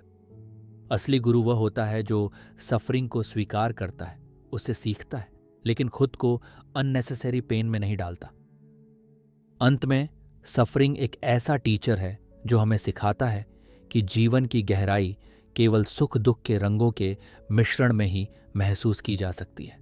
जब हम सफरिंग से भागते हैं तो हम जीवन के उस पहलू से भागते हैं जो हमें सबसे ज्यादा जानने और समझने का मौका देता है। इसलिए सफरिंग को एक अवसर के रूप में देखना चाहिए, एक ऐसा मौका जो हमारी आत्मा को मजबूत, हमारी समझ को गहरा और हमारे दिल को विशाल बनाता है।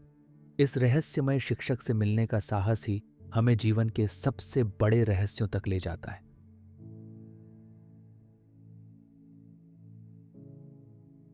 सभी महान कला रूपों के पीछे अक्सर एक गहरा और दर्द भरा अनुभव छुपा होता है, जिससे यह स्पष्ट होता है कि सफरिंग सिर्फ जीवन की एक कड़वी सच्चाई ही नहीं, बल्कि एक अद्भुत क्रिएटिव ऊर्जा का स्रोत भी है। द आर्ट ऑफ सफरिंग इस रहस्यमय और कभी कभी अंधेरे सफर को समझने का प्रयास करता है कि कैसे इंसान ने अपने दर्द, पीड़ा और इनर टर्मोइल को सुंदरता में तब्दील किया। एक ऐसी प्रक्रिया जो न सिर्फ कलाकार के लिए कैथार्सिस का माध्यम बनती है, बल्कि दर्शकों के लिए भी हीलिंग और अंडरस्टैंडिंग का रास्ता खोलती है। जब एक कलाकार अपने दिल की गहराइयों में छुपे दर्द को शब्दों, रंगों, संगीत या मूर्तियों के जरिए बाहर लाता है, तो वह सफरिंग को एक यूनिवर्सल भाषा में बदल देता है जो हर किसी के दिल को छूती है। ब्लूज म्यूजिक इसका एक ज्वलंत उदाहरण है, जहां कलाकार अपने गहरे दुख और संघर्ष को अपनी आवाज और गिटार के तारों में बुनते हैं और सुनने वाले भी उस सफरिंग के हिस्सेदार बन जाते हैं। इस दर्द के माध्यम से कला एक तरह की साझा ह्यूमन एक्सपीरियंस बन जाती है, जो हमें यह याद दिलाती है कि हम अकेले नहीं हैं। ट्रैजिक लिटरेचर भी सफरिंग की कला का एक पुराना और शक्तिशाली रूप है। शेक्सपियर के प्लेस या डोस्टोयेव्स्की की कहानियां, जहां कैरेक्टर्स अपने इंटरनल कॉन्फ्लिक्ट्स और सफरिंग के साथ जूझते हैं, वे न सिर्फ एक कहानी सुनाते हैं, बल्कि दर्शकों को भी अपने जीवन की कठिनाइयों का सामना करने की हिम्मत देते हैं। इस तरह की कला में सफरिंग का रॉनेस और वल्नरेबिलिटी ऐसी शक्ति पैदा करती है जो कहीं और नहीं मिलती। कला में सफरिंग का थेरेप्यूटिक पहलू भी होता है। जब हम किसी ऐसे आर्टवर्क को देखते या सुनते हैं जिसमें सफरिंग की गहराई होती है, तो वह हमारे अपने दर्द को समझने और स्वीकारने में मदद करता है। ये विकेरियस प्रोसेसिंग कहलाता है, एक ऐसा अनुभव जिसमें हम सीधे तौर पर अपनी पीड़ा को फेस किए बिना दूसरों के सफरिंग को विटनेस करके इमोशनल रिलीज पाते हैं। ये प्रक्रिया हीलिंग को जन्म देती है और हमें अपनी इनर दुनिया के साथ एक नई समझ बनाती है। इसके अलावा सफरिंग से जन्मी कला हमें एग्जिस्टेंशियल क्वेश्चंस के करीब ले जाती है, जैसे जीवन का उद्देश्य, दुख का अर्थ और मृत्यु की अनिवार्यता। यह हमें अपने अंधेरों से सामना करने का साहस देती है और हमें हमारे अंदर छिपे हुए ट्रूथ्स के साथ जुड़ने का मौका देती है। इस तरह द आर्ट ऑफ सफरिंग हमें सिखाता है कि सफरिंग केवल एक बाधा नहीं, बल्कि एक रॉ प्राइमल एनर्जी है जिसे हम क्रिएटिविटी में बदल सकते हैं। ये कला ही है जो सफरिंग को मीनिंगफुल बनाती है, उसे एक हायर पर्पस देती है और हमें मानवता की गहराइयों से जोड़ती है। इसलिए सफरिंग की कला न सिर्फ कलाकार की इनर यात्रा का प्रतिबिंब है, बल्कि यह दर्शकों के लिए भी एक दर्पण है जिसमें वे अपने दर्द, आशंकाओं और उम्मीदों को देख पाते हैं। इस कला के माध्यम से सफरिंग के अंधकार में भी एक चमक और आशा की किरण दिखाई देती है, जो जीवन की सबसे बड़ी मिस्ट्रीज को भी कुछ हद तक समझने में मदद करती है।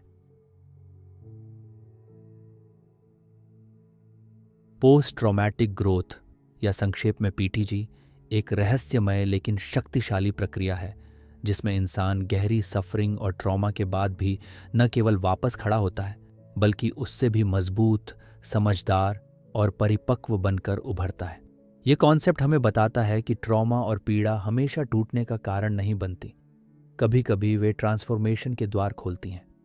जब हम गहरी चोट जैसे किसी बड़े नुकसान, बीमारी या जीवन के अचानक परिवर्तन का सामना करते हैं, तो हमारा मानसिक और भावनात्मक वर्ल्ड हिल जाता है।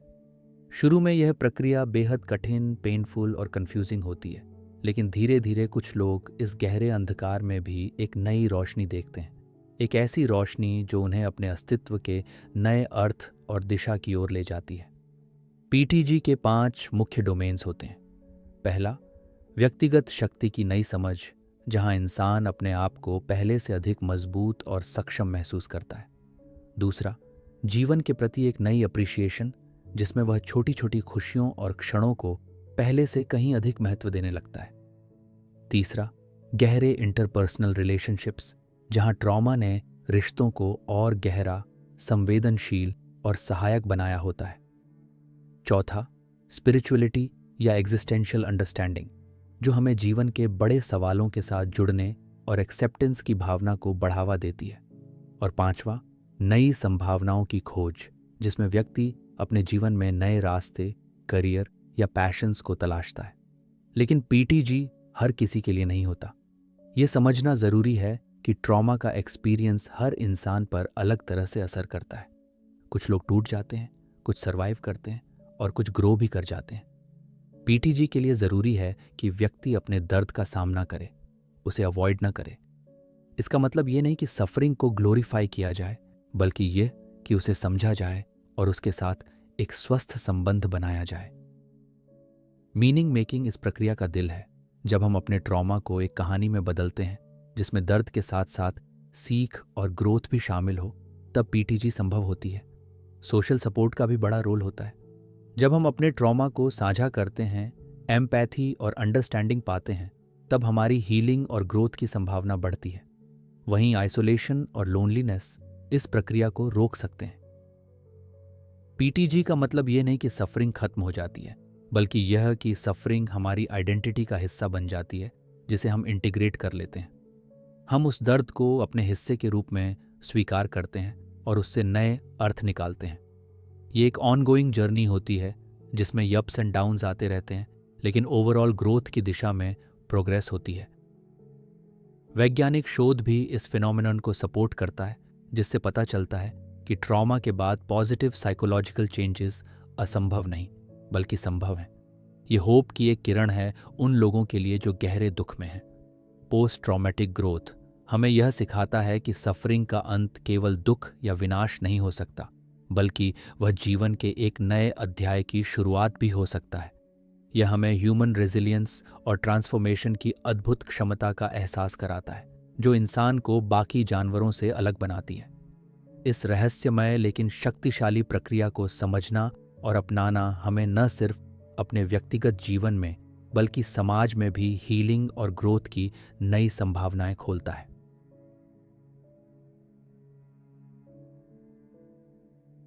सफलता और खुशी की कहानियों के साथ साथ सफरिंग की भी एक गहरी सामाजिक डायमेंशन होती है, जिसे हम द कम्युनिटी ऑफ सफरिंग के नाम से जानते हैं। ये वह अनोखा स्पेस है जहां इंसान अपने अकेलेपन और दर्द को साझा करता है और उसी शेयरिंग से एक अजीब सा कनेक्शन और समझ पैदा होती है।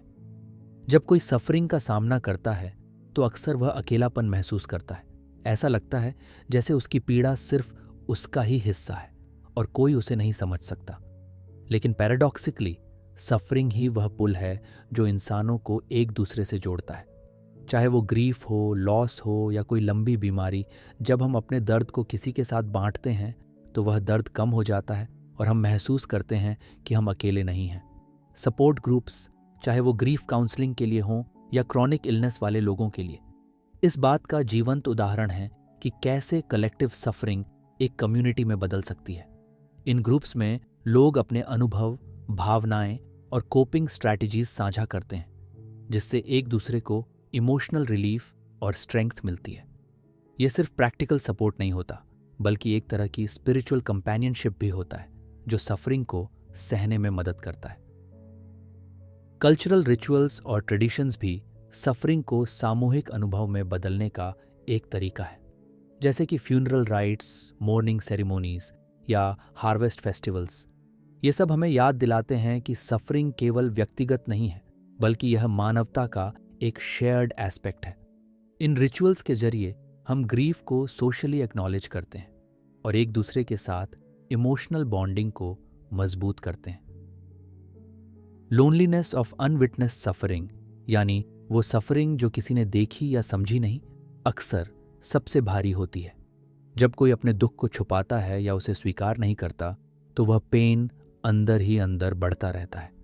यहाँ कम्युनिटी का महत्व और भी ज्यादा बढ़ जाता है, क्योंकि विटनेसिंग, दूसरों द्वारा सफरिंग को समझना और स्वीकारना ही एक तरह का वैलिडेशन और हीलिंग प्रोसेस है। सफरिंग की कम्युनिटी हमें यह भी सिखाती है कि दर्द कभी केवल नकारात्मक नहीं होता। साझा सफरिंग से एम्पैथी, कंपैशन और ऑल्ट्रुइज्म का जन्म होता है। जब हम दूसरों के सफरिंग को समझते हैं तो हम उनकी मदद करने के लिए प्रेरित होते हैं, और ये कनेक्शन हमारे अपने दर्द को भी कम करता है। ये ह्यूमन कनेक्शन का एक गहरा सीक्रेट है जो सफरिंग की बुनियाद पर खड़ा है। लेकिन ये कम्युनिटी हमेशा सहज या आसान नहीं होती। कभी कभी सोसाइटल स्टिग्मा, शेम या फियर की वजह से लोग अपने दर्द को छुपाते हैं और अलग थलग पड़ जाते हैं। इस आइसोलेशन को तोड़ने के लिए अवेयरनेस, ओपन कॉन्वर्सेशंस और सपोर्टिव एनवायरनमेंट्स बनाना ज़रूरी है। तब जाकर हम एक ऐसी कल्चर बना पाएंगे जहां सफरिंग को छुपाने की बजाय उसे स्वीकार किया जाए और समझा जाए। द कम्युनिटी ऑफ सफरिंग एक पैराडॉक्स भी है, जहां सफरिंग हमें तोड़ती भी है और जोड़ती भी। ये हमें वल्नरेबल बनाती है, लेकिन उसी वल्नरेबिलिटी से हम मजबूत भी होते हैं। ये लोनलीनेस को कम करती है और बिलोंगिंगनेस को बढ़ाती है। आखिरकार इंसान एक सोशल बीइंग है और सफरिंग की इस साझा यात्रा में हम अपने आप को दूसरों में पाते हैं।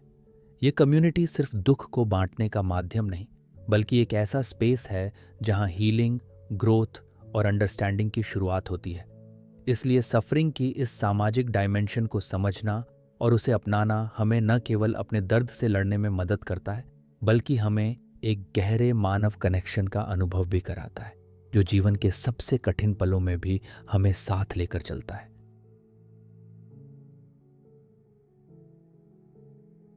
क्या सफरिंग जरूरी है? यह सवाल सदियों से मनुष्य के दिमाग में गूंजता आ रहा है और इसका कोई आसान जवाब नहीं है। हम सोचते हैं, अगर दुनिया में सफरिंग न हो तो कैसा होगा? क्या खुशी का अस्तित्व तब भी संभव होगा? एक ऐसी दुनिया की कल्पना करें जहां दर्द, दुख और संघर्ष बिल्कुल न हो। क्या वह दुनिया सच में पूरी तरह से खुशहाल होगी, या वह एक ऐसी जगह होगी जहां भावनाएं फीकी और असली नहीं होंगी? सफरिंग हमारे जीवन के हर रंग को गहराई देती है। बिना सफरिंग के खुशी सिर्फ एक खाली शब्द रह जाएगी। जैसे कि प्रकाश की परिभाषा तब तक अधूरी है जब तक अंधकार की मौजूदगी न हो, वैसे ही प्रेम, आनंद और संतोष का मतलब भी तब तक अधूरा है जब तक हम लॉस, सैडनेस और पीड़ा के बिना उनके विपरीत अनुभव न करें। सफरिंग के बिना हमारी संवेदनाएं सुन्न हो सकती हैं और हम भावनात्मक नमनेस की स्थिति में पहुंच सकते हैं जहां कुछ भी हम पर असर नहीं करता। यही नहीं, सफरिंग हमें जीवन के महत्वपूर्ण लेसन्स सिखाती है।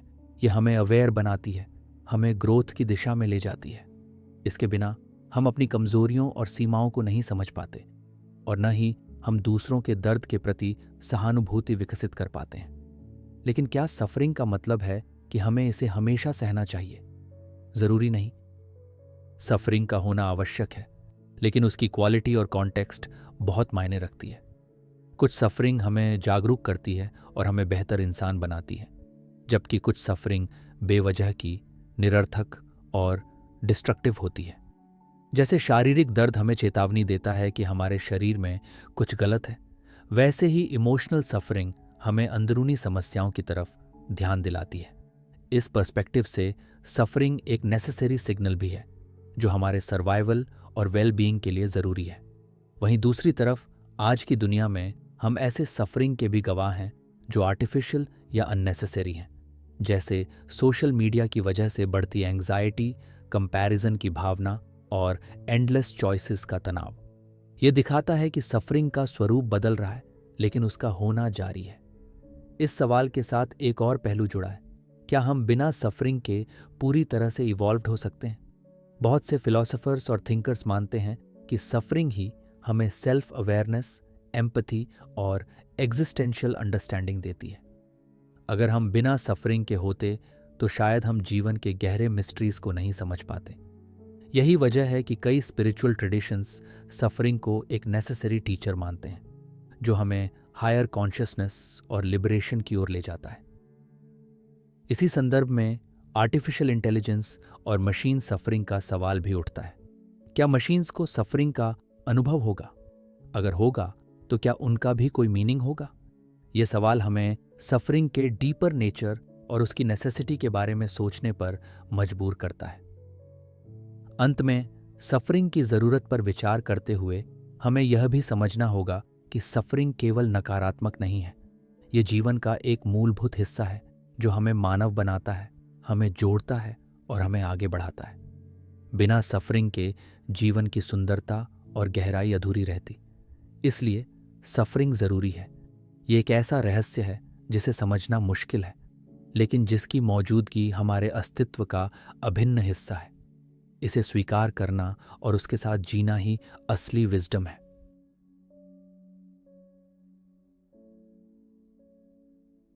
सफरिंग की एथिक्स यानी नैतिकता का सवाल एक बहुत ही जटिल और गहरा विषय है, जहां हम अक्सर अपने दिल और दिमाग के बीच उलझन में फंस जाते हैं।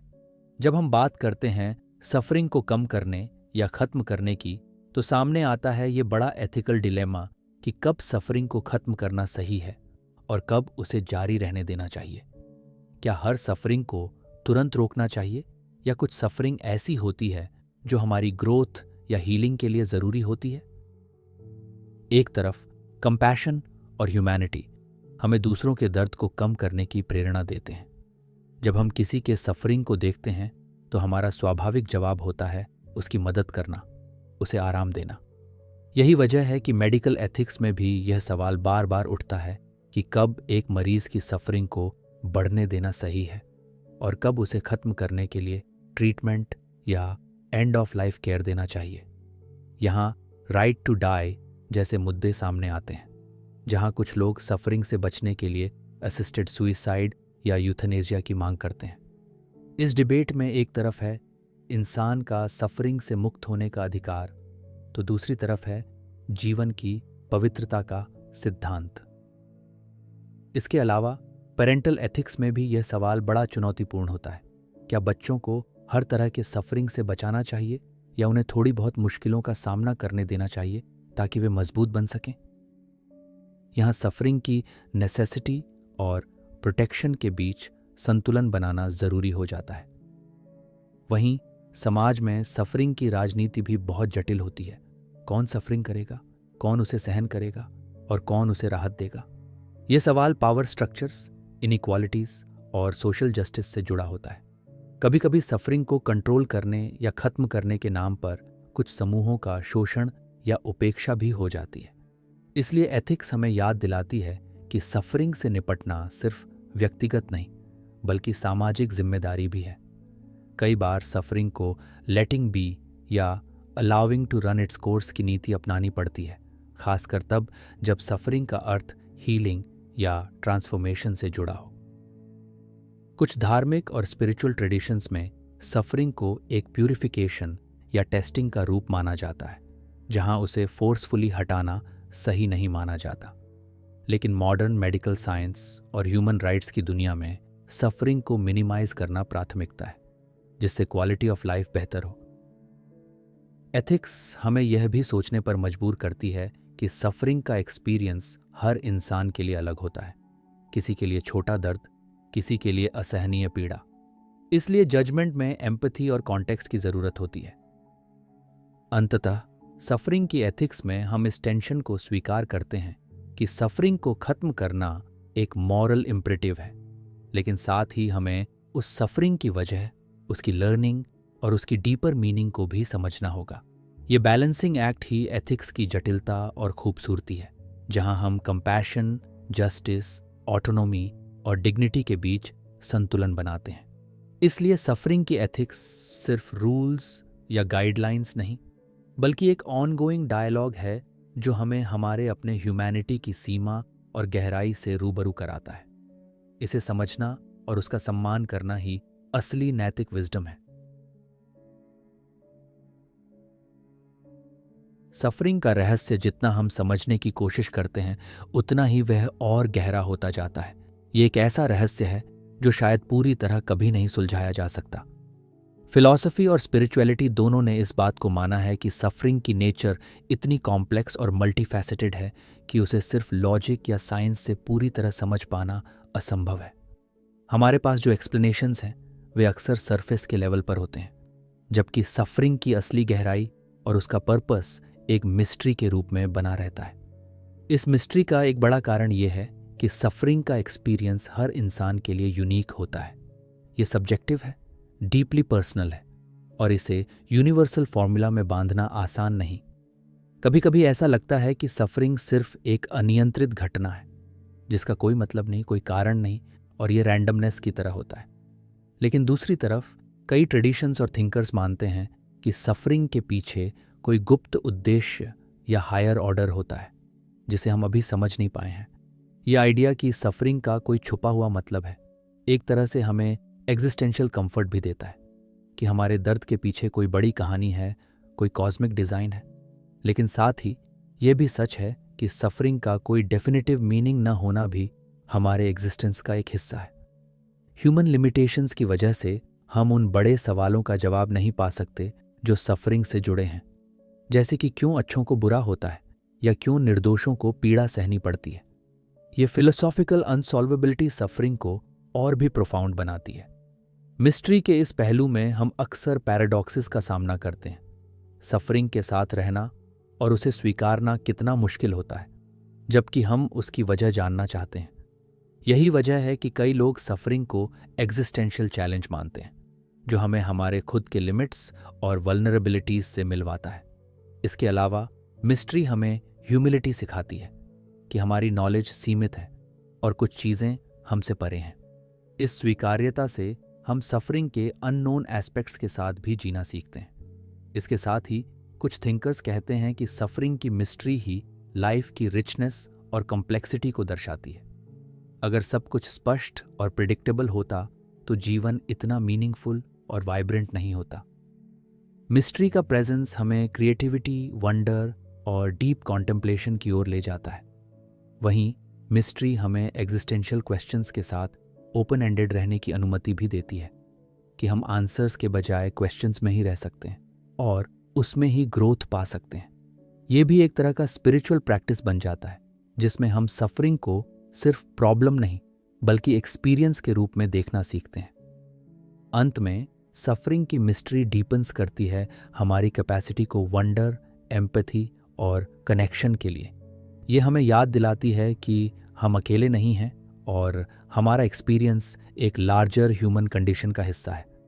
मिस्ट्री को अपनाना, उसे एम्ब्रेस करना और उसके साथ कोएग्जिस्ट करना ही हमें सफरिंग के साथ एक नया रिश्ता बनाना सिखाता है, जहां हम उसे सिर्फ दुश्मन नहीं बल्कि एक गहरे एग्जिस्टेंशियल कंपेनियन के रूप में देखते हैं। इसलिए सफरिंग का मिस्ट्री हमें एक ऐसे सफ़र पर ले जाता है जहां सर्टेनिटी की जगह एम्बिग्विटी है और जहां आंसर्स की तलाश के बजाय क्वेश्चंस का स्वागत होता है। इसी मिस्ट्री के बीच हमारी ह्यूमैनिटी और कॉन्शियसनेस का असली स्वरूप उभरता है।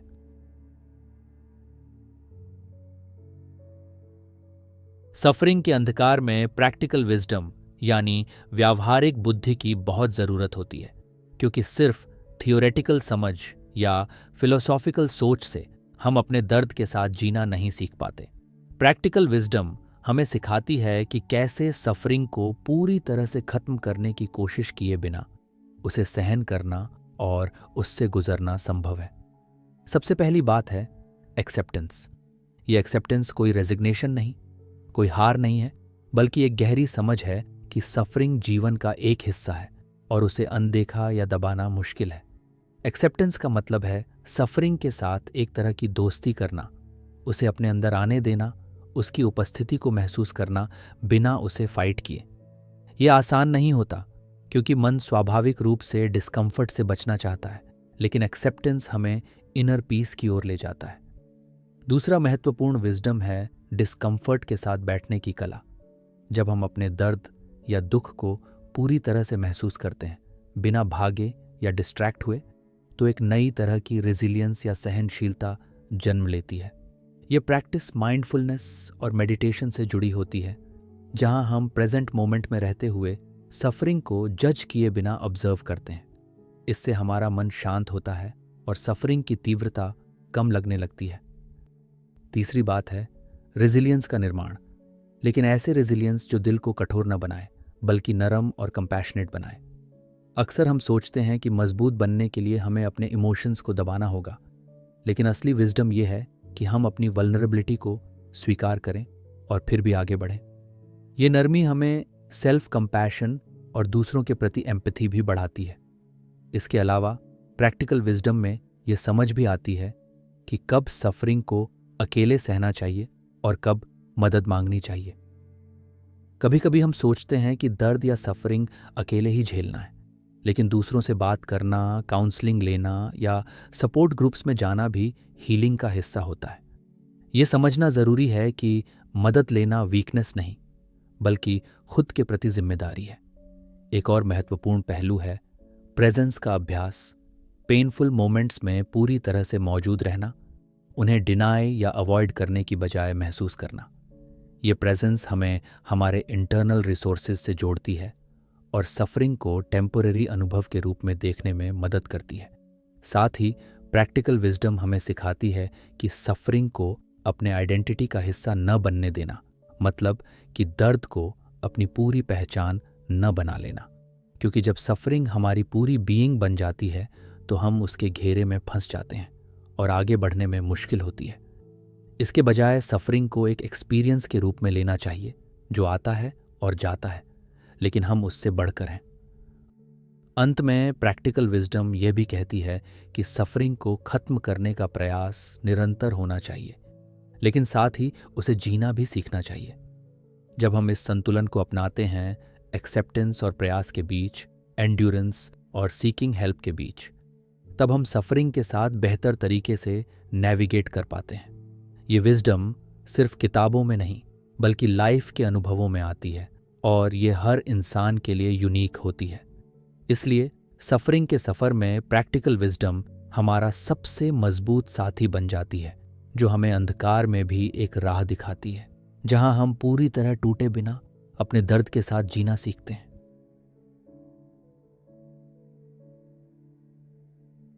सफरिंग की दुनिया में पैराडॉक्सिस यानी विरोधाभास ऐसे ट्रूथ्स हैं जिन्हें हमें एक साथ स्वीकार करना पड़ता है, क्योंकि ये कॉन्ट्रडिक्शंस ही हमारे एग्जिस्टेंस की गहराई और कॉम्प्लेक्सिटी को दर्शाते हैं।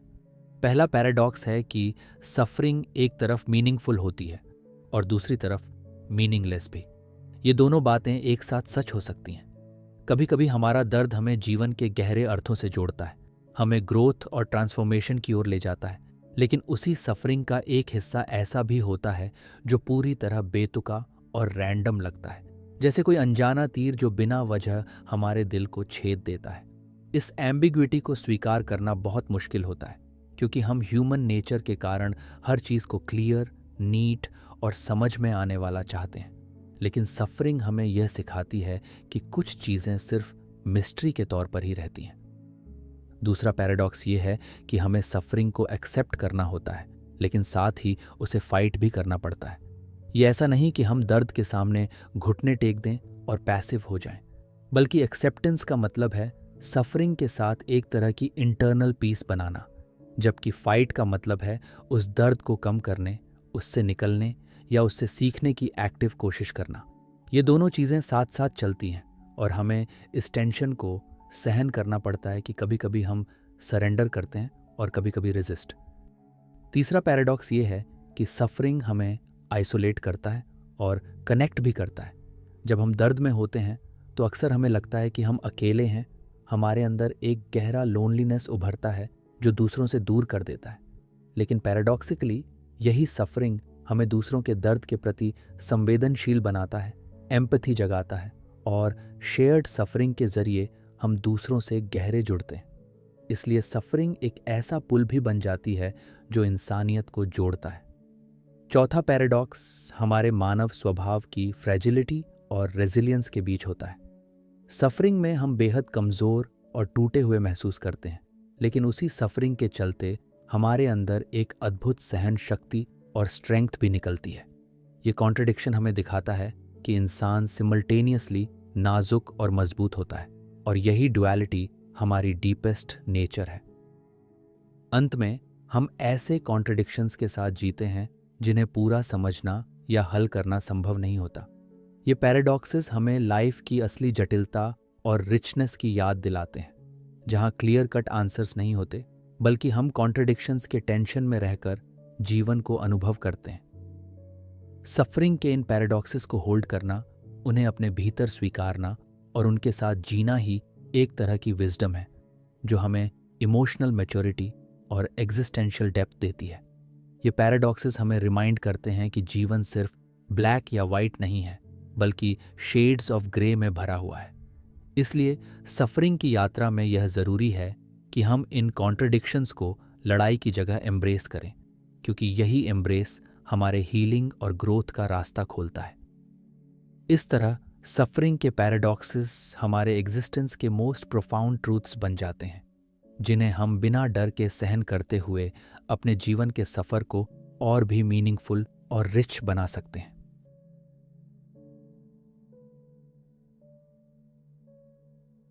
सफरिंग के साथ हमारा सफ़र कोई ऐसा रास्ता नहीं है जिसका कोई डेफिनेट डेस्टिनेशन हो, बल्कि यह एक कॉन्टिन्यूइंग जर्नी है, एक ऐसी यात्रा जिसमें सफरिंग हमारा लाइफ लॉन्ग कंपेनियन बन जाती है, न कि कोई समस्या जिसे हम पूरी तरह से सॉल्व कर सकें। जिंदगी की इस यात्रा में हम सफरिंग को एक एनिमी की तरह नहीं देखते, बल्कि एक टीचर, एक गाइड की तरह देखते हैं जो हमें हमारी सीमाएं, हमारी गहराइयां और हमारी मानवता की जटिलता दिखाती है। शुरुआत में जब सफरिंग हमारे सामने आती है तो हम उसे सिर्फ दर्द और निराशा के रूप में अनुभव करते हैं, लेकिन जैसे जैसे हम जीवन में आगे बढ़ते हैं, हमारी रिलेशनशिप सफरिंग के साथ इवॉल्व होती है। हम सीखते हैं कि सफरिंग को पूरी तरह खत्म करना शायद संभव नहीं, लेकिन उससे कोएग्जिस्ट करना, उसे समझना और उससे सीखना जरूर हो सकता है। यह समझ हमारे भीतर एक गहरी शांति लाती है, क्योंकि जब हम यह स्वीकार करते हैं कि सफरिंग जिंदगी का हिस्सा है तो उसका बोझ थोड़ा हल्का हो जाता है।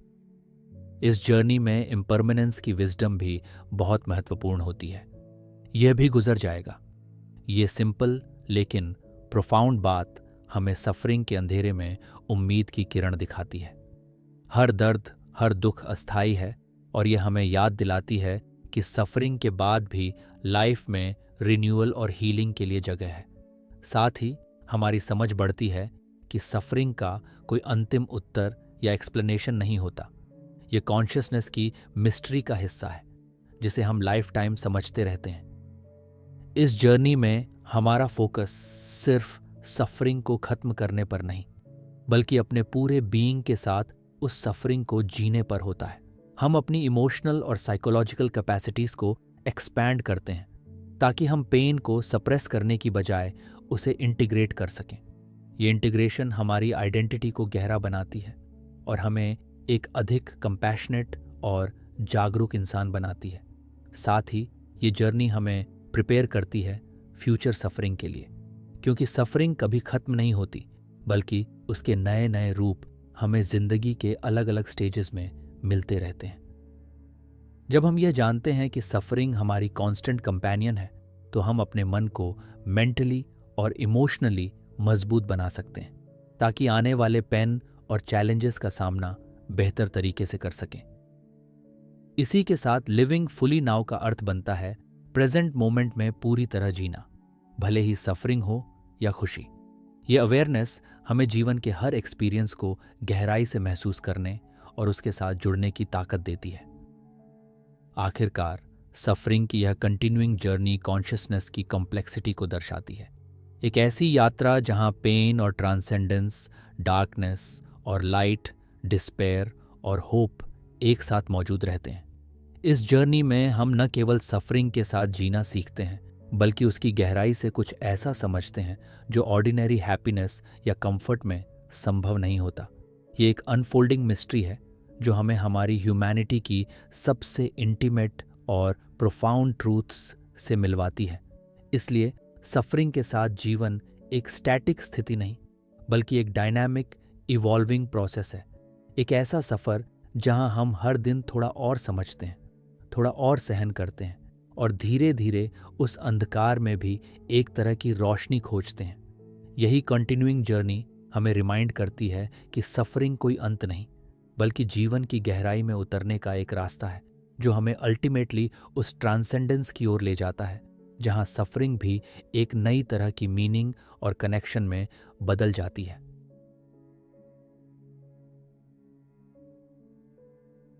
जैसे जैसे हम इस सफर के अंतिम पड़ाव पर पहुंचते हैं, एक सवाल फिर भी हमारे मन में गूंजता रहता है। क्या सच में सफरिंग को पूरी तरह समझ पाना संभव है? क्या यह सिर्फ एक ऐसी पहेली है जिसका कोई अंतिम जवाब नहीं? शायद यही सफरिंग की सबसे बड़ी रहस्यता है। वह हमें हमेशा उलझन में रखती है, कभी पूरी तरह अपने सच को उजागर नहीं करती। यह अंधेरे का वह हिस्सा है जहां प्रकाश भी छिपा होता है, जहां दर्द और शांति, विनाश और सृजन दोनों एक साथ मौजूद होते हैं। हमारी जिंदगी में सफरिंग एक ऐसा साइलेंट साथी है जो न तो हमें छोड़ता है, न पूरी तरह से हमें परिभाषित करता है। वह बस रहता है, एक छाया की तरह, जो हमारी हर खुशी में, हर सांस में कहीं ना कहीं मौजूद रहता है। लेकिन इसी रहस्य और अनिश्चितता में एक अजीब सी ताकत है, क्योंकि जब हम सफरिंग को अपने भीतर स्पेस देते हैं, जब हम उसकी गहराई में उतरते हैं, बिना भागे, बिना डरे, तब हम एक अज्ञात शक्ति से जुड़ जाते हैं। ये शक्ति हमें न केवल सहन करने की ताकत देती है, बल्कि जीने की एक नई समझ भी। आखिरकार सफरिंग हमें बताती है कि जिंदगी एक परफेक्ट स्टोरी नहीं, बल्कि एक मिस्ट्री है, जिसमें हर दर्द, हर क्वेश्चन और हर साइलेंस का अपना एक प्लेस है। और शायद यही मिस्ट्री ही हमारे एग्जिस्टेंस की सबसे बड़ी खूबसूरती है, एक खूबसूरती जो सिर्फ उन्हीं को दिखती है जो अंधेरे में भी देखने की हिम्मत रखते हैं।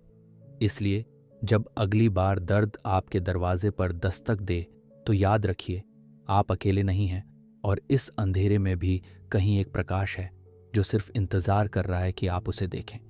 ये प्रकाश वो है जो सफरिंग को ट्रांसेंड करता है और हमें हमारी असली मानवता की ओर वापस ले आता है। शांत हो जाइए, गहरी सांस लीजिए और उस रहस्य के साथ जीना सीखिए, क्योंकि यही हमारी असली जर्नी है।